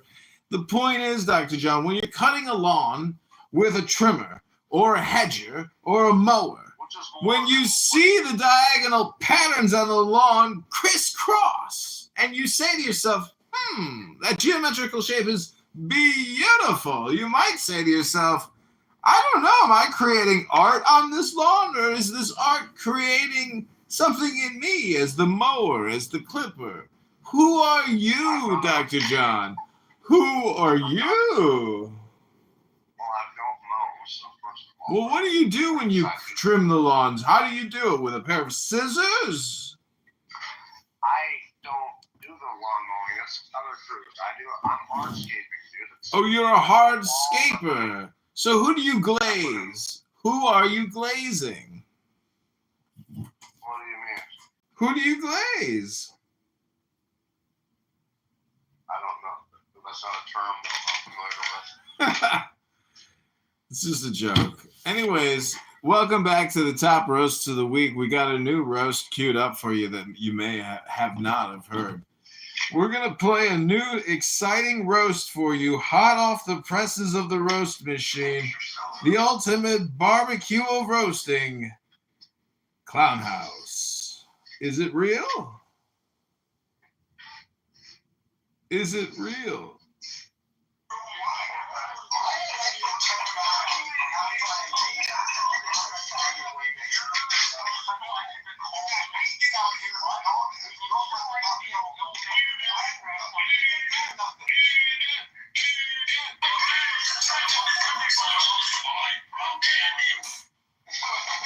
Here's the thing, but I don't get why you have to act this way.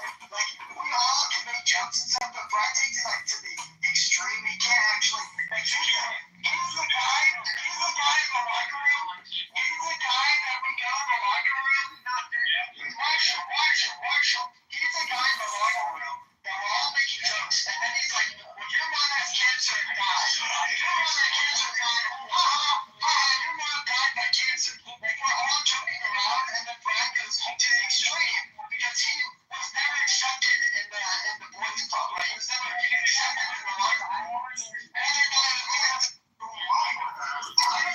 You know, the more that I meet people, I'm beginning to think that people are either reincarnations or there's a large group of the population which are technically almost identical. What do you think about that theory? You might have a point, especially when you get on this app. There's a lot of similar,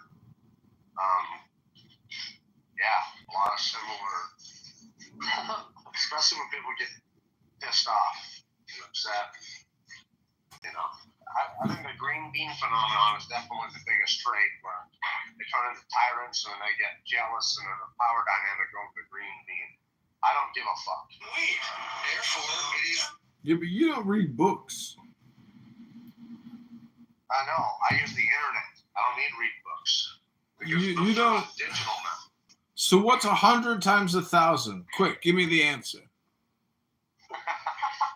Go ahead. What's 100 times 1,000? I'm not a mathematician, okay? You don't need to know math to speak English. What is 100 times 1,000? Go ahead. You're gonna be wealthy one day when you figure this one out.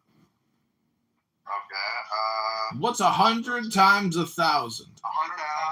5 zeros I won. What's 100 times 1,000?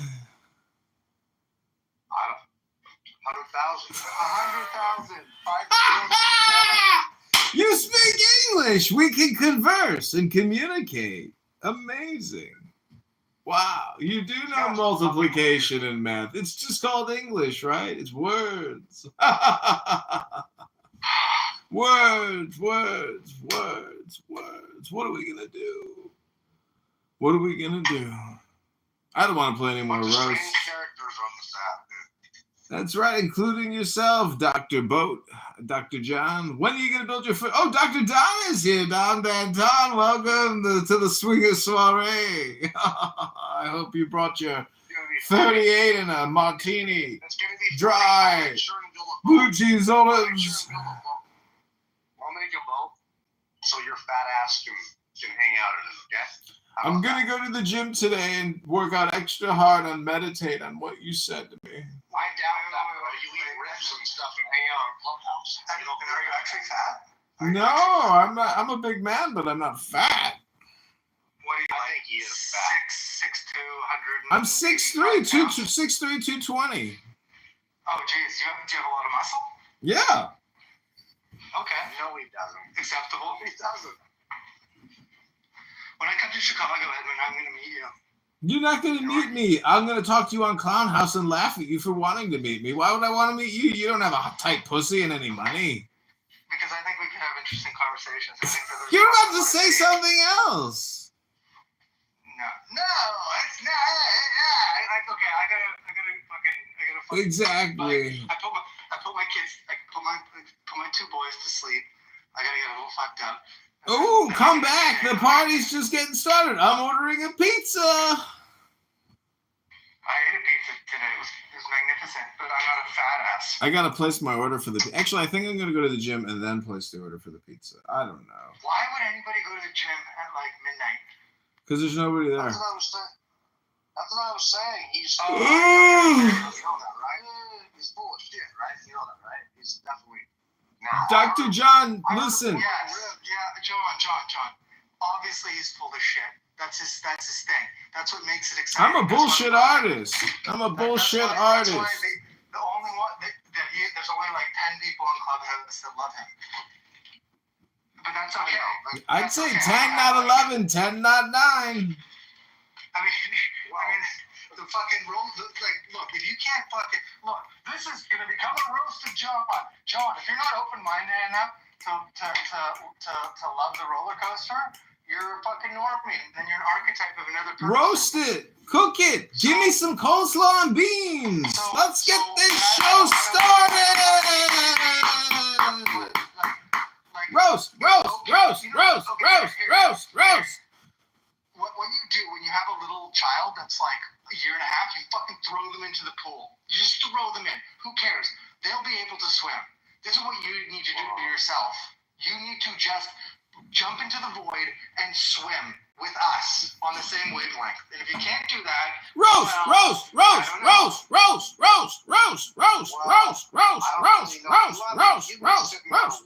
You haven't done anything. You haven't even said nothing, you weirdo. So why don't you shut up? Dr. John, this is a roast. Yeah.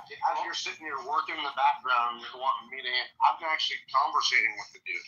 You're conversing. I was gone for like 11 minutes. Okay, maybe it felt like an eternity to you. While we were talking, folk, and I just jumped in. I helped you with the math answer. Okay, you give me acknowledgement. I helped you with the goddamn math answer. Yeah, I knew. 100 times 1,000. No, you were a fucking deer in a headlight. You were a deer in a headlight. You were. Does that matter? Does that matter? You fucking stole my answer, but I don't care. I just want you to learn from it. 100 times 1,000. 5 zeros plus a 1. What is that? 100,000. It doesn't matter. This is so stupid. It's like a clown show. Did anything in school? I R. What's the last one? Come on, I can't give you all the hints.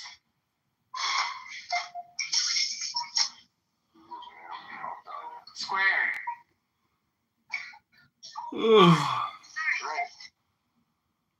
Okay, let him finish his checkout at the grocery store. I don't want to hear no beeping. So welcome back to the Top Roast of the Week. This has been Brad versus Keegan and Diogenes. Also, don't cross Monica. She keeps receipts, as well as the Meditation Wisdom Room. John, Robert, Teddy, Ben, Sasha, John, as well as our couple of YouTube viewers and ex-listeners. I can't thank you enough for coming. I knew you were going to come, and I hope you come again. Please don't come. Please don't come. So thanks for coming. It's been fun, but alas, I have to be productive. So we're going to listen to some of the week's best clips.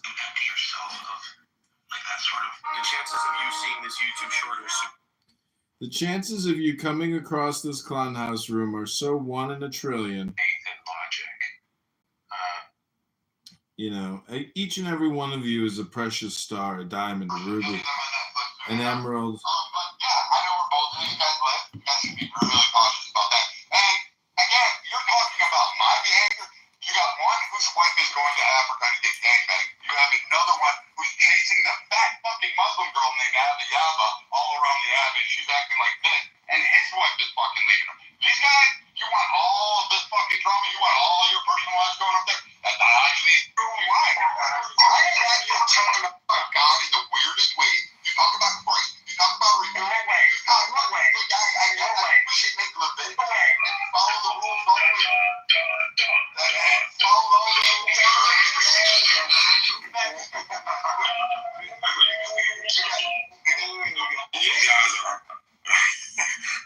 And Brad is the male feminist, right? Brad is the I will defend the hose. And the reason why they do this again is for the hope that these women will then accept it. And it's the same. I mean, it's the same point that a lot of men do on how can we get women to sleep with us. That's the whole idea, right? How can we conquer this woman? And some men go, okay, I'm going to be ultra masculine. I'm going to show that I'm very masculine. And then some men go, I'll be masculine by defending women and by defending them even if they're being whores and they have whorish behavior. So that's Brad. Brad is the male. Needs to have my approval for. He's not going to get it. I don't depressed people. There is a very to look and see and drown himself, and then I am the balance between victory and foundation. That balance I preserve by ceaseless meditation upon mine own nature. Only because I never forget myself doth the creation continue. The seeds of existence spring from my self-contemplation. That self-contemplation is a great